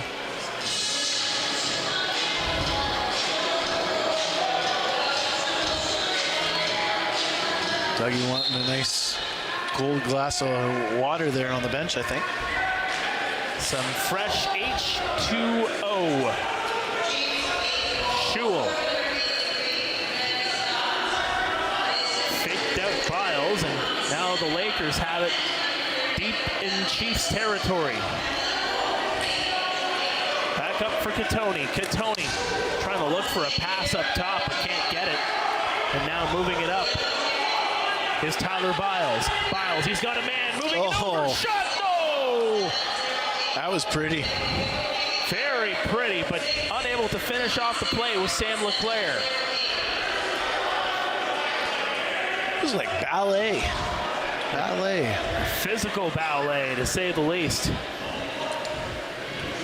A lot more bumps and bruises in this one. Hogarth tried to find his man on the other side, Turner Evans, but Evans unable to control it.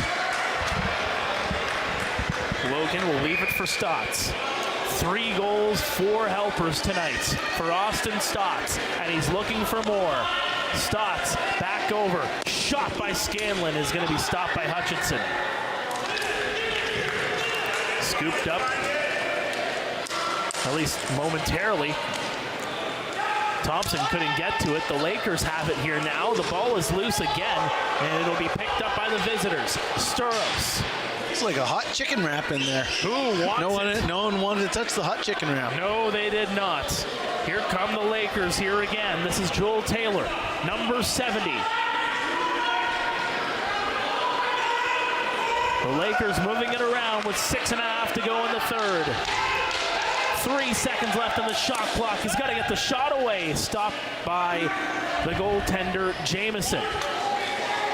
Brad Cree has that one dropped in like a dime, and he takes a shot. It goes off the post. Eric Fennell. Fennell holding a 1-hop skip pass. Here's Thompson. Thompson moves around, couldn't get the full shot away. Sam Leclerc picks it up. In behind here now. This is Randy Stotts. Randy Stotts with a shot stop by Hutchinson. Fresh shot clock on here for the Chiefs. And Austin Stotts gets some quick instructions off the bench. He's going to go straight to the bench, in fact, in exchange for Cody Jamieson, who has it here. Leaves it back. A Laker without a stick. He could take advantage of it here. Sam LeClaire. 6 seconds left on the shot clock. Bounce pass over. Unable to get to it was Fennell, and it's going to roll near center. Shot clock will expire, and the Lakers will get it. Again, that's just great defense by the Lakers.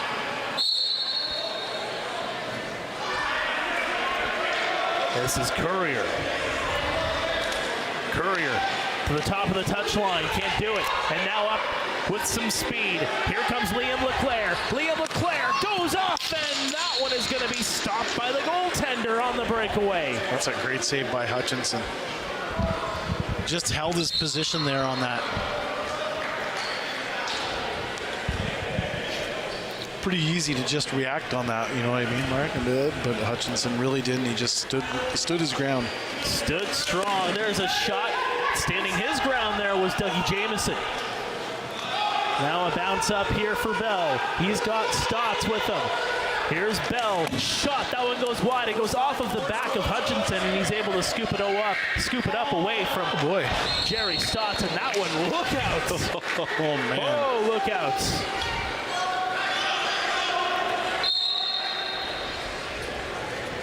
That's two from Hutchinson. Way out there. I mean, he's just a giving man. He's just trying to give some souvenirs. We welcome him into our house, and we welcome ourselves into your house on a beautiful Tuesday night. As running up the floor with speed is Evans. Evans back to Gilray. The Lakers content to just hold on to it and get set up here in the offensive zone.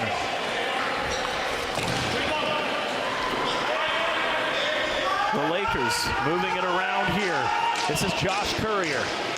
Courier with 5 seconds left on the shot clock to Hogarth. Hogarth down low, stopped by the goaltender Jamieson. That was a great skip shot. And a quick update, it is Vegas 4, Florida 1. 7:30 to go in the second period. Alec Martinez and Riley Smith with goals for the Vegas Golden Knights. They are well on their way to their first Stanley Cup in franchise history. Much to the chagrin of the fans here in Six Nations, of course, hoping for a cup visit with one Brandon Montour. There's a shot. That one's going to go off of the body as the shot clock expired. They're going to say that he got it on net before it expired. As the ball rolls back with under 3 minutes to go here in the third. Good job by the Chiefs to just kill off some time there and catch their breath and set something up here, up by 3. It's Thompson on the far side. Thompson, shot by Scanlon, right into the breadbasket of Drew Hutchinson. Talking about the Golden Knights, don't forget nearby John Stevens, assistant coach with the Golden Knights. Oh, Thompson goes flying and gets dumped by Robert Hope. And of course, with the Vegas Golden Knights, Nick Hague of Kitchener playing on that team. Started the season without a contract and was actually practicing in Kitchener in Waterloo before he signed his RFA. And he's doing quite well for himself. Of course, Hague scoring the 2-0 goal in tonight's game. John Stevens from Turkey Point. Randy Stotts dumps it over. Here's Brendan Bomberry. Shot by Stotts off the shoulder. The ball is still loose. Under 2 minutes to go here in the third. The Lakers have a bit of catching up to do down by 3. And Hope gets knocked down by Brendan Bomberry. That was a hack. That was a hack and a half. There's going to be a penalty coming here against Brendan Bomberry, I believe, on that play. The goaltender is on the bench. The hand is up. I'm not a betting guy, but I'm betting that's a slash. I would think so. Courier down low, rips it just wide, and that's going to come all the way out as the shot clock expires. And with 1 minute and 21 seconds left here in the third period, down by 3, the Peterborough Lakers will get an opportunity on the power play. That was a hack on Hubbard Hope, that's for sure. By Brendan Bomberry. You can hear it. All the way to the rafters here at the ILA. His parents sitting right underneath him, just kind of shaking their head on that one.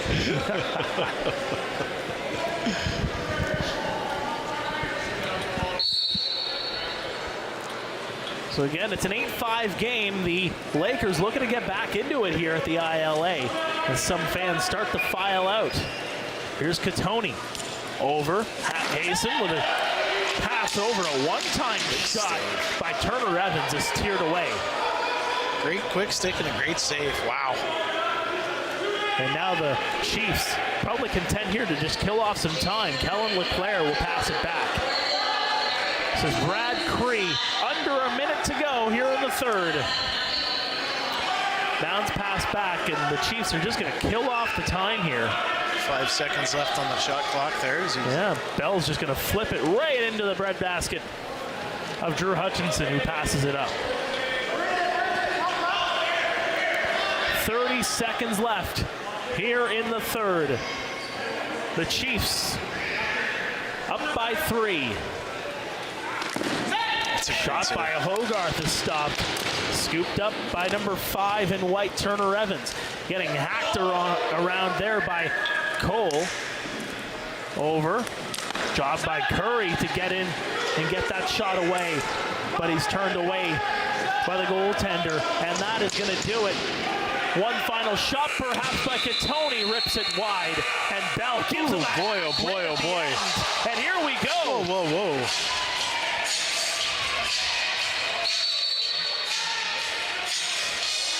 All of that, I think Bell was not thrilled with Catoni ripping that shot right at the buzzer with the game already in hand. Bell, Cole, and the Catoni brothers. Sounds like a tag team. Sounds like a tag team match. Ring the bell. But again, that's one of those things, the Chiefs defenders making sure that no harm's going to their goalie, especially on a waster like that. Exactly. Well, again, the Six Nations Chiefs improved to 5-1 on this regular season with a 8-5 victory over their rivals from Peterborough here on a Tuesday night at the ILA. First of 4 meetings between these two teams. They'll be back in action head-to-head on Thursday, June 22nd in Peterborough. But both of these teams have 48 hours to rest up. It'll be the Chiefs in Brampton on Thursday night at 8 o'clock. Meantime, Peterborough will host Coburg at 8 o'clock. Check your local listings for airtime. We'll be back here at the ILA next Tuesday night, June 20th, when Brooklyn comes to town. For Daryl Smart, for everybody putting us on here on Rogers TV and online, my name is Mark Perry, saying so long from the Iroquois Lacrosse Arena. The Chiefs win 8-5.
The enactments. This was done, built in the 19. Anyway, it's rebuilt, and they have a lot of fun reacting things now and shooting things. But in reality, it was essentially not a warship. Next, this is this is not the route they used. I'm just showing, this is the only map I could find that showed Penetang here, where they took the boat after traveling overland from Guelph, went up to Penetang. And then it took them 8 days. Very strong westerly wind made rounding that Horn very, very difficult, sort of like Cape Horn in south America. But then they traveled down here slowly and made their way to where they thought Goderich would be located. Now I have a quote, if I can find it. They're approaching, looking for where they might find Dunlop at the clearing he had made.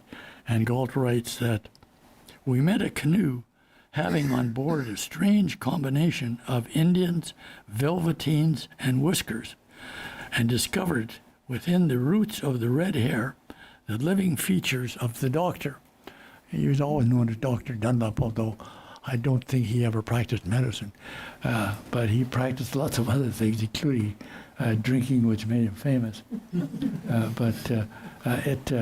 It led Galt to Dunlop to drink a bottle of champagne to formally found the town of Goderich. Now, this plan of Goderich has caused an awful lot of controversy.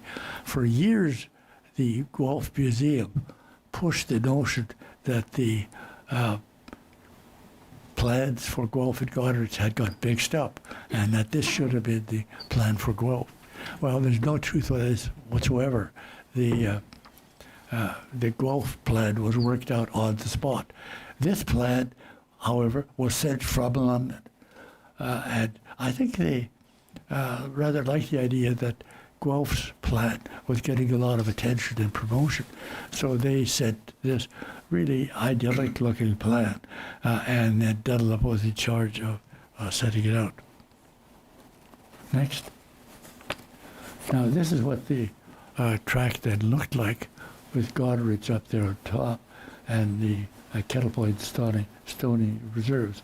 But Galt, with the gunship, was on his way to Detroit.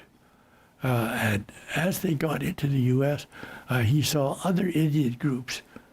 He wasn't referring to the one from the tract, but it was closer to Detroit. And just read this. The view was rendered particularly lively by hundreds of Indians with their families assembled to receive the annual presents with which they are cajoled to quit their country and to retire before the unprincipled policy of Christian white men. This gives you some idea of what Galt thought of how the governments were treating the whole business of the treaties. Next. And this is the final thing. The first fall fair, a big affair. The town site in the center had been cleared. And so in August, on August the 12th, they had the first fall fair. Hundreds of people from the neighboring towns came, and they had roasted an ox on a spit and so on. And free booze was given, and so a lot of people came. That evening in the Priory, they had a banquet for invited dignitaries, and it was at this banquet that Galt announced the creation of the Upper Canada Agricultural Society. The idea was, he believed that he wanted to promote the idea of agriculture in this area, not subsistence farming, as he was horrified to see with the Mennonites in the Kitchener-Waterloo area, who weren't interested in commercial agriculture or selling anything. And so he wanted a modern approach to agriculture, to import good stock from Britain and so on. And he created this Upper Canada Agricultural Society, and he's the president. And George Hamilton, who founded Hamilton in 1815, is one of the executive, and so is William Dixon, who founded the town of Galt, Cambridge. And the Secretary-Treasurer is John Brent, who fit in with his father's approach of accommodating to modern economic techniques, but trying to keep the traditional Haudenosaunee things. What happened to all of these great plans? Well, disaster in a sense for some of the individuals involved. This is John Brand. By the way, this is a very early use, maybe one of the earliest in Canada, of the use of camera obscura. Does everybody know what a camera obscura portrait is? It's a way of directing light onto a person's face, and that light goes through a box and picture and portrays something on a table, and the artist then traces what he sees on the table, and that's the camera obscura. Now, whether this is very accurate or not, we don't know. It doesn't look much like his other portrait that I've been showing you, but nevertheless, it would be interesting that this society was involved in these early technologies. Now, in 1828, he's named resident Indian superintendent for the Six Nations by the provincial government. And in fact, the previous superintendent is dismissed, and the provincial government is quite taken with Brand. In 1830, he's elected to the Upper Canadian Legislative Assembly in Toronto. The problem is, a year later, there's an inquiry, and they decide that actually his votes were all by people who didn't own their land. Of course, individually. Of course, nobody individually owned land on the Huron tract among these Six Nations. They didn't have that deed. And so they actually kick him out of the legislature. And the guy that he ran against takes his place. The following year, Brad is named Grand Chief of the Six Nations. Now, he gets this job as the, in the Haudenosaunee tradition, in which a certain matrilineal system in which a female inherits the right to name the chief, although with discussions with other people. Well, his mother chooses him to be the Grand Chief. And then in 1832, a year later, he dies, as does the other guy who won his seat in the legislature. They both die of cholera in 1832. He was only 37 years old.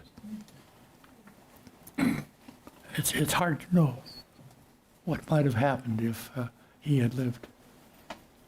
Then there's Galt, also disastrous, fired early to 1829 by the company.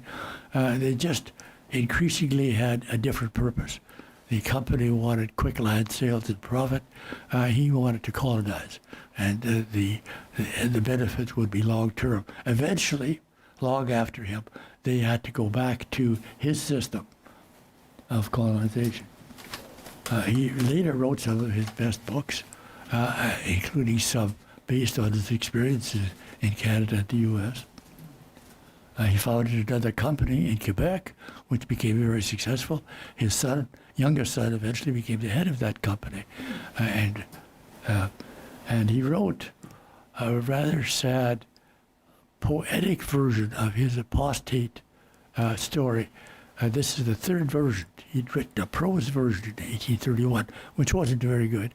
But in 1838, a year before he died, he published in the American magazine, Knickerbocker, this long poem, his memorial to what he called a dying race, because it looked very bad for the people in terms of what was happening to the indigenous in Canada.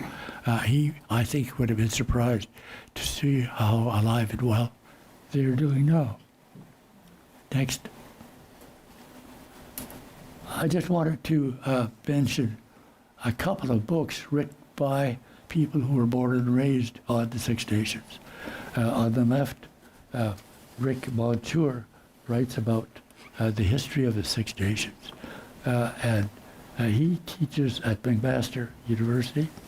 And on the right, Susan Hill's book, The Clay We Were Made Of, deals with the incredible, complicated land question of land tenure, a whole book on it. Both of these books, if you're interested in this local history, are really worth looking at and reading.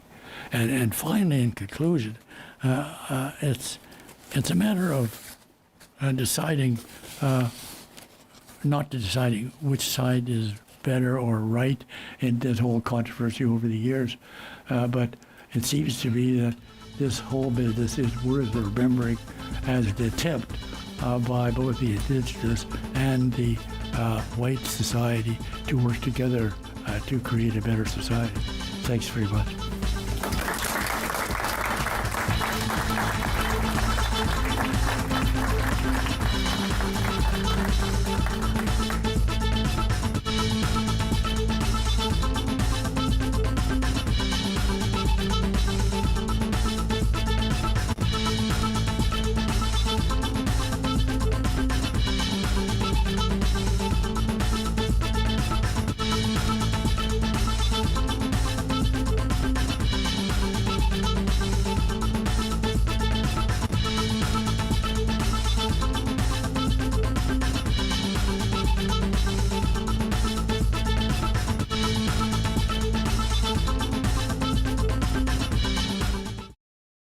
The following program contains scenes of violence and coarse language and is not suitable for younger children.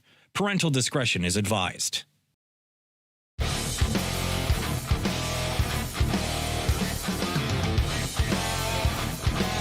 Welcome inside the sold-out Red Chevron Club here in Guelph. This is 365 Pro Wrestling on Rogers TV. My name is Mark Perry. Beside me is the five-tool manager himself, Corey Spade. And tonight, Corey, it is champion versus champion.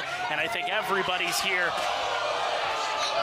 wanting to see one thing, and that is Eazy-E Eric Kearney get his comeuppance at the hands of Joey Allen. That's right. Last time they faced each other, there was not a winner. Tonight, it's winner take all, champion versus champion in a street fight, and I can't wait to see that one.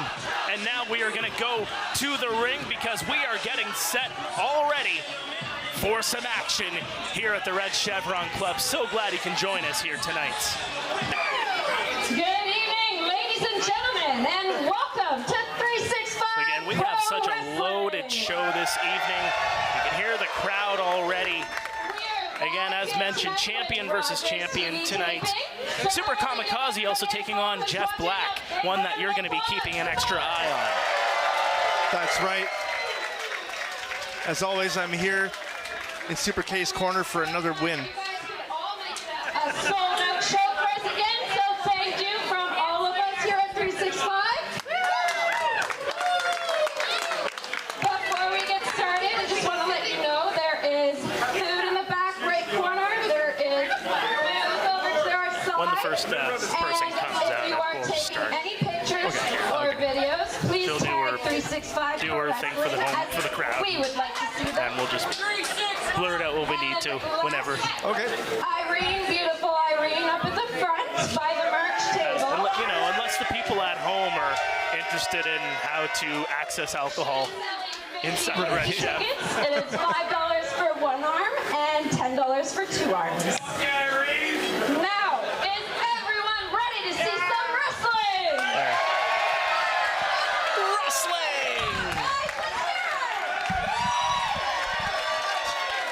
Should I be getting up too, or you just? Oh, I need to get up because these guys are in the way. Okay. Ladies and gentlemen, your opening contest for this evening is scheduled for one fall with a 20-minute time limit.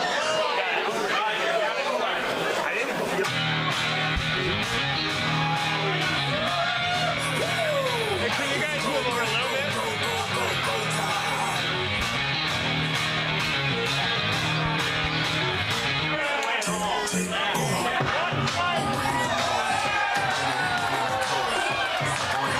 As we are getting ready for our opening contest, and there she is, Taylor Rising, a regular here at 365 Pro Wrestling, getting quite the response here from the faithful here at the Red Chev. She'll be taking on Yane Harrison. You know, I don't know if she's brave or stupid.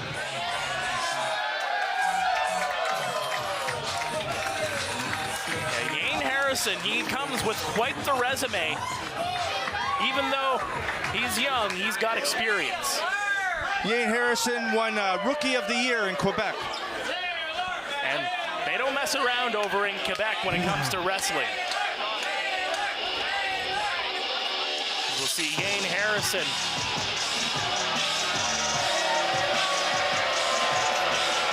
And quite the response.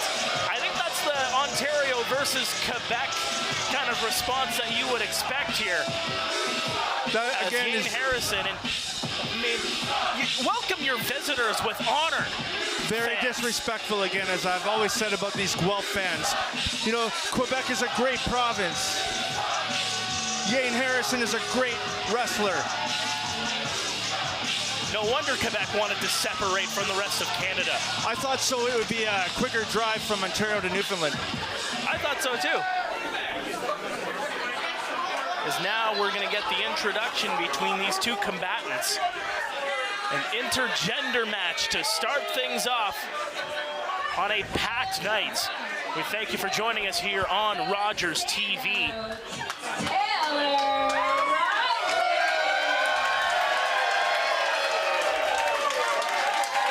You got to give Taylor credit.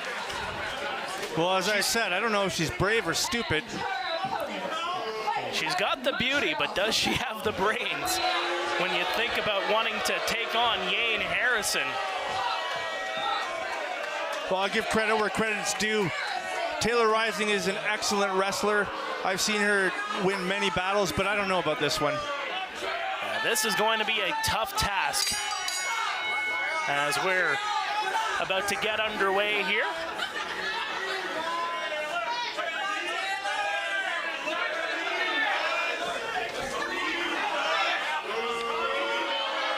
That's very courteous of Yane Harrison right now.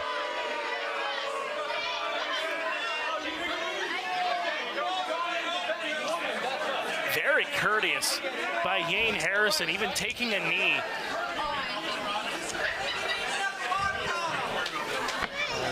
They're about to get locked up, but Yane Harrison says, oh, no, I got the reach advantage, and just shoves Taylor Rising. Just embarrassing her. And Taylor Rising, attack from behind, and now she's going to get the headlock in here on Yane. Look at that, she's got that headlock in tight as well. Taylor Rising, a mat technician. But Yane Harrison, he's got some speed too, but Taylor, some speed of her own, and bounces around with the arm drag and taking down Harrison. And coming in with the hip. I think she's catching him by surprise right now. Yane Harrison, he's a little shocked by this. And Taylor going back in. Looking for some sliced bread, and she takes him down.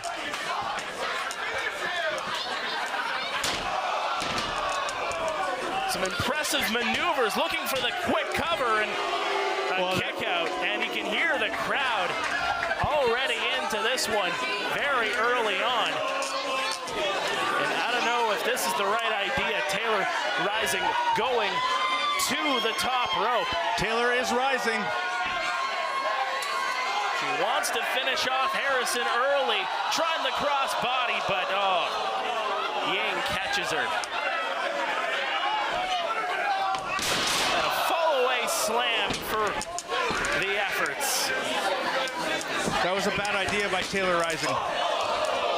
And now Yang ready to go on the offensive. I can do this all day. He's just toying with the fans. We're giving it to him. Well, he did not get a warm welcome here in Ontario. But he's going to get their respect here. With authority, that kip up by Yang Harrison. There's not too many that can pull off that kip up with such ease. I've been following the career of Yang Harrison thus far, and he is very impressive. Has all the tools to be a major player in the professional wrestling industry. And again, the sportsmanship. The referee tells him, you're pulling the hair, you're pulling the hair. All right, I'll let it go. Follows the rules. And a big suplex. That's what won him Rookie of the Year. It's a little bit of everything in the toolkit. Here's the cover, looking to get the victory, and did Yang pull the shoulder off, or was that Taylor just... I think he wasn't ready to put her away yet. He did that on purpose. He is just playing some mind games with Taylor Rising. I thought Taylor may have gotten the shoulder up initially just out of instinct. I think he just wants to show these fans what he can do. And the roll-up by Taylor, could she get it here? No! A near fall, and Yang says, I'm putting you down for good here. What a devastating clothesline.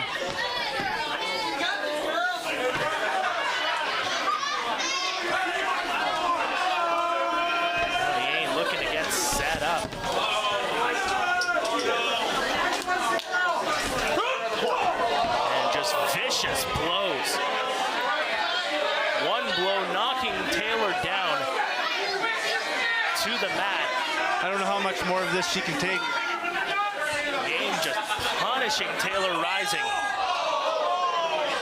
Now on the top rope, what does Yang have in mind here? A superplex. But Taylor holding on. Give her credit, folks. She's holding on as much as she possibly can. And now just trying to get Yang. Yang goes down. Taylor's got a chance here. Taylor to the top. Measuring Yang Harrison, and a drop kick from the top rope. And good move by Yang Harrison to go to the outside. Very smart. That drop kick caught him off guard. But Taylor Rising with some momentum. But now Yang has her right. Oh no! I was gonna say he has her right where he wants her, but Taylor. And now with Yang Harrison draped over the middle rope. Now Taylor, could she get the victory here? And a two as Yang is able to get a hand on the bottom rope. Yang Harrison always knows where he is in that ring. He knows that he can reach the ropes. Now what's Taylor Rising thinking about here? Looking to put Yang Harrison away. Yang with the counter. What's Yang gonna do here? Catapult into the rope, but Taylor's able to survive it. Tries to go in, and Yang has her right where he wants her and plants her down with a power slam. This is over, folks. No, it isn't. Taylor with the kick out. I don't know how she kicked out of that. Taylor Rising stays in it. And now the fans really getting into the ear of what are they saying? I don't know what they're saying, but remember, Yang is from Quebec. I don't know if they understand understand English? I'm not sure. I don't think they speak English over there. Whatever language it is, she's going to learn it. Well, the language of pain almost gets put into the ears of Taylor Rising, but with the counter, what's Taylor Rising trying to do? A roll-up. Can she get the victory here? She does!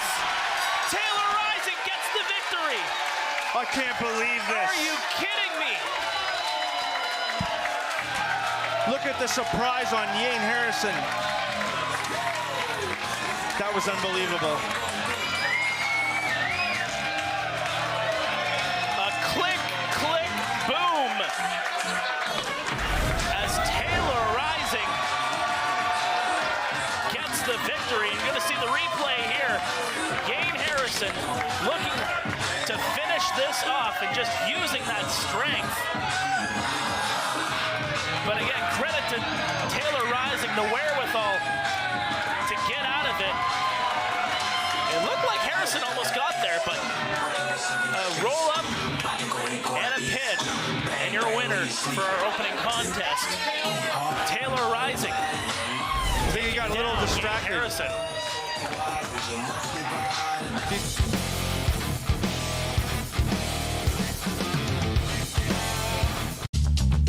This program is brought to you by Ignite TV. Now you're in command. Visit Rogers.com for more details.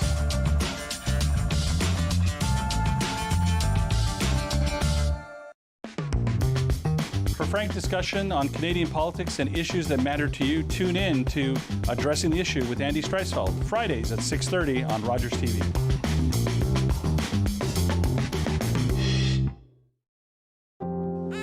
Connection. We all need it. We live for it. It makes us feel like we're a part of something bigger. It makes us laugh, cry, and scream out for the world to hear. Connecting Canadians has been our focus for over 60 years, and it's just the beginning. The following program contains scenes of violence and coarse language and is not suitable for younger children. Parental discretion is advised.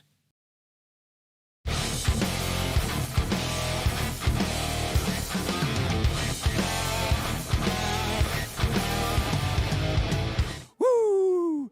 That's right, baby! We're here on Rogers TV. It's Captain Ron, baby! And I am here to party all night long. In a singles match, a tag match, it doesn't matter. Woo! Party all night long! The following contest is a tag team match scheduled for one fall with a 10-minute time limit. And welcome back to 365 Pro Wrestling here on Rogers TV. Mark Perry and Corey Spade along with you for the ride here. We are in a sold-out Red Chevron Club in Guelph, Ontario.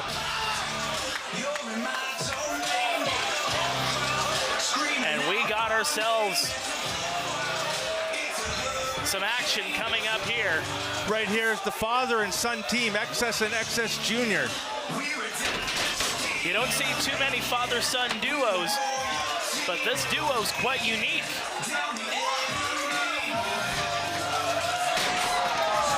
The young buck. You can see his father, he doesn't really like the showboating that his son's doing. He's been trying to teach him to be serious. Just trying to keep his head in the game. Listen to your father. Those people won't help you win matches. I'm the one who's going to help you win matches. Sure,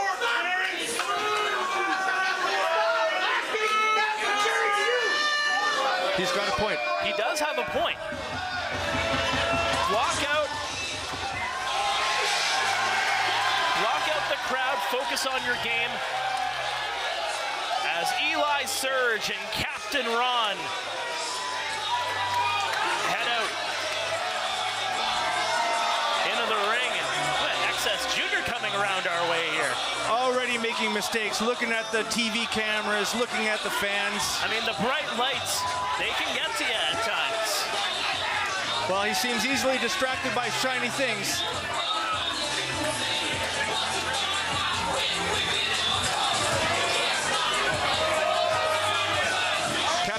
really loves having a boat. He really does. I mean, have you had a boat? I have not. I will say they are fantastic. You know, they all came in on different ships, but they're in the same boat now. Well, will the ship sail on this occasion for Captain Ron and his partner Eli Surge? We're about to find out in this tag team match. Eli Surge about to come to the ring.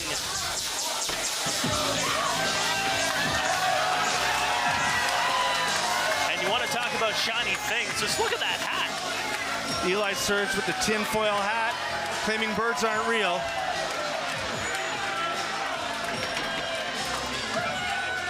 I mean, maybe that's part of the strategy for XS Jr., knowing how distracted he is by shiny things. That's a very good observation. That's really going to throw him off, it looks like, unless he listens to his father and gains his wisdom. And that's what you want to do. You want to listen to your elders. Respect your elders, and there's no better way to respect your elders than to just listen to their advice. And birds are real. Birds are not real. I think they are real. Oh, wait a minute. Captain Ron trading the sailor hat. I never thought I'd see him without a sailor hat.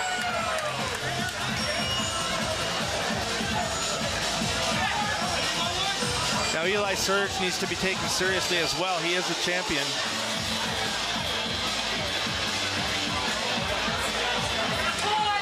And now are they trying to get XS Jr. to wear a hat? It's shiny, he just might do it. He might just do it, but look at his father XS coming in.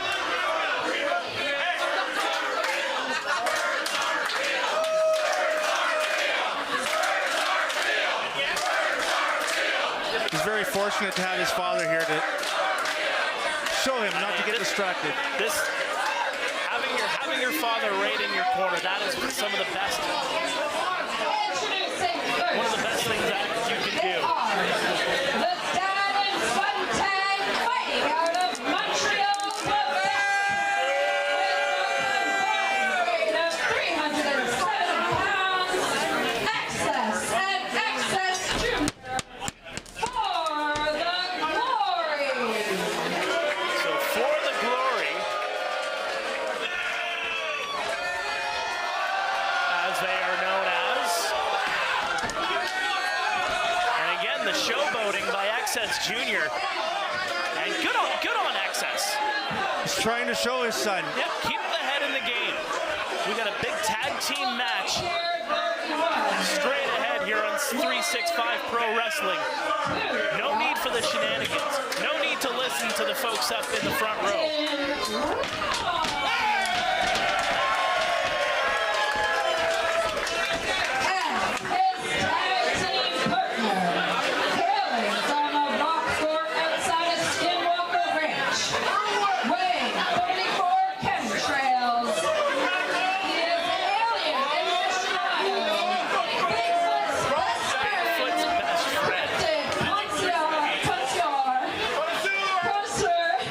He weighs 34 chemtrails.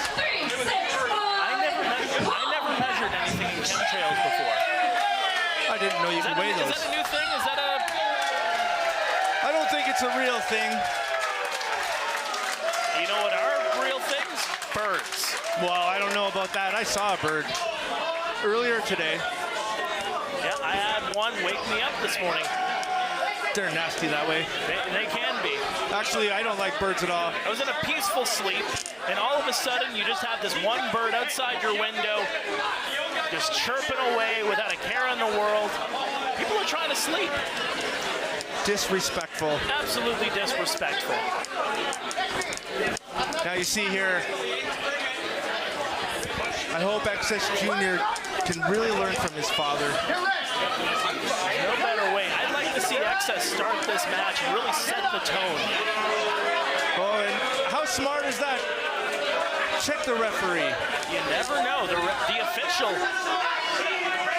I don't really trust that official myself. You could be paying the official under the table, so you want to make sure.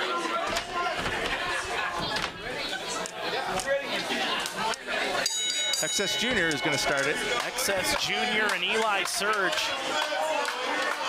beginning this match, and again, XS Junior focusing more on the fans. And now trying a bit of sportsmanship. But you don't really want to do that. You don't want to do that. Get down to business.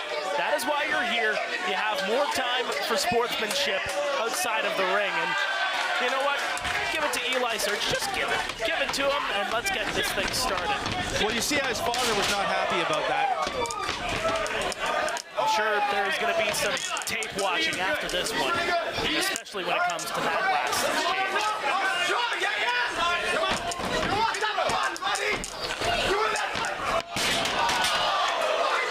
Well, that wasn't very smart.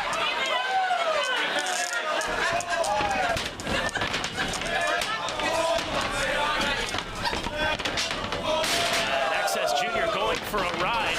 XS Junior looking for the arm drag, and no. Eli Surge able to get out of the way.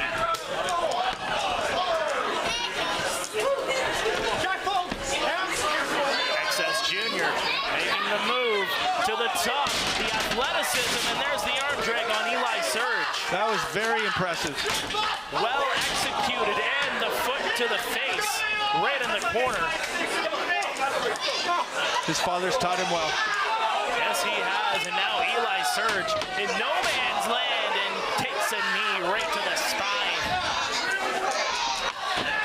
Now it's a Gotham story here, and big drop of the entire body right onto the face of Eli Surge, and XS Junior's cooking with oil here. But he just wasted time pandering to the fans, allowing Eli Surge to get outside for a breather. That's got to be driving his father crazy. Rookie mistake. But XS Junior looking to go for a ride, and good on XS. The father stepping in.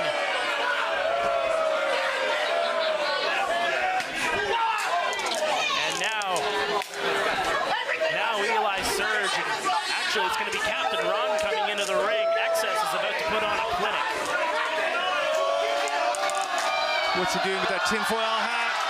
And now XS with the tinfoil hat on. Didn't protect his noggin there as Captain Ron with a couple of arm drags and a beautifully executed drop kick. And you're watching 365 Pro Wrestling here on Rogers TV. And a chop by Captain Ron, and now XS with a chop of his own. And the veterans going at it right in the center of the ring.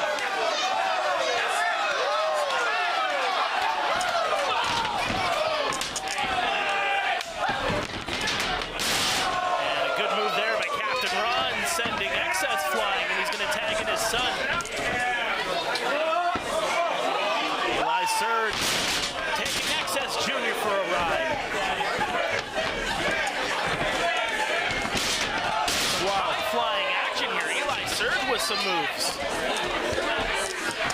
Eli Surge means business. Trying to surge up, charge up, and tag there by XS. I don't know if Eli Surge noticed that. No, I don't think he noticed it at all. Surge looking to put Junior for a ride, but XS comes back in. And the official says no. Is the official blind?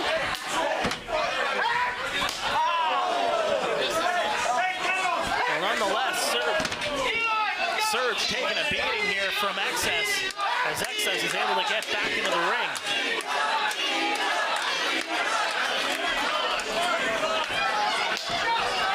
One thing to give to this father-son duo, they might have their attention in different places as a standing shooting star press by XS. Here's the cover and a kick out. You got to give it to the father-son duo. There is nothing more cohesive as a unit than a father-son duo, even if their brains might be going in different directions. They are working very well together.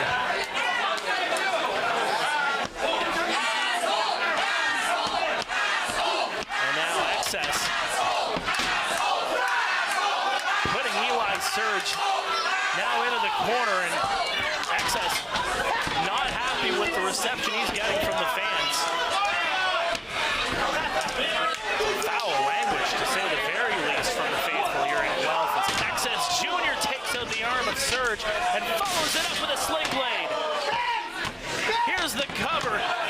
Is he gonna do it? No. 2 as Serge kicks out.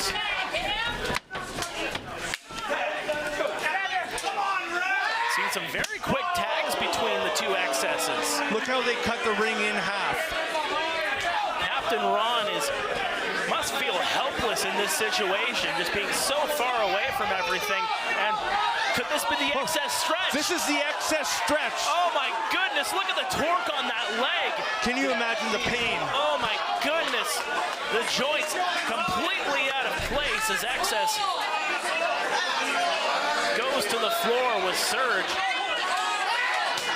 And a chop right to the chest. Eli Serge is wishing he was somewhere else on his flat earth. Serge into the corner, XS setting him up. What does XS have in store here? And falling through with the drop kick right to the face. That's gonna leave a mark. Very intense. XS to the top. Dropping the... This could be it. Stomp right to the arm. And a kick out by Serge. Once again. Well, Captain Ron just plays around. Yeah, if I were Captain Ron, I'd be stepping in. Maybe do one or two things to get himself involved into this matchup. Maybe alleviate some of the pressure on Serge and get the tag in. But Serge, with a surge of energy here, looking for the superplex, and he gets it. Both men are down. Who's going to come away with the victor here in this tag team match? See what happened? XS Jr. should have listened to his father a little faster. They're closer to the corner of Captain Ron.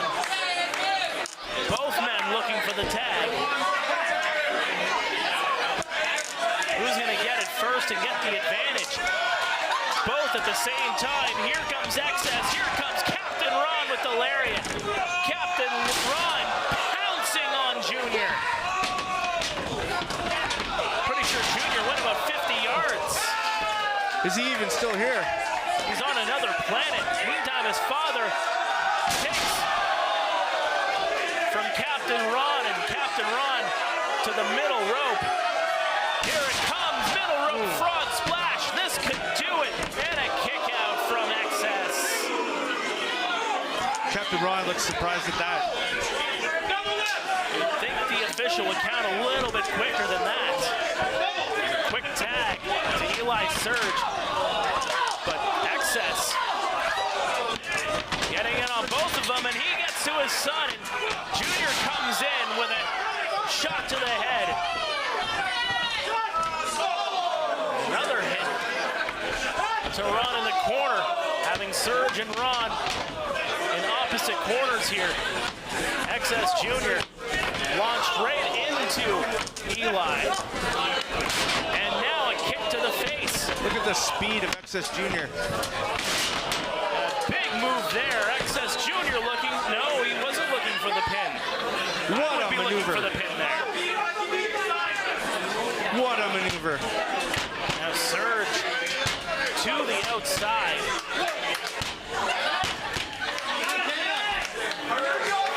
Now his father's not in the way. What is he looking for here? Are you kidding me? Over the top rope and getting both Serge and Ron down. Devastating. And the scolding he is getting from XS. It's a little bit of showboating, but a great move. Some foul language by the fans here in Guelph. The cover and a kick out from Eli. You're not going to pin Eli Serge like that. Not at all. A little bit too lackadaisical on the cover. Exactly. And a tag to XS. The father-son duo was looking for a 1D perhaps. But Eli Serge, reversal though, here it comes. Into the face buster. Wow. Here's the cover, 2, and broken up by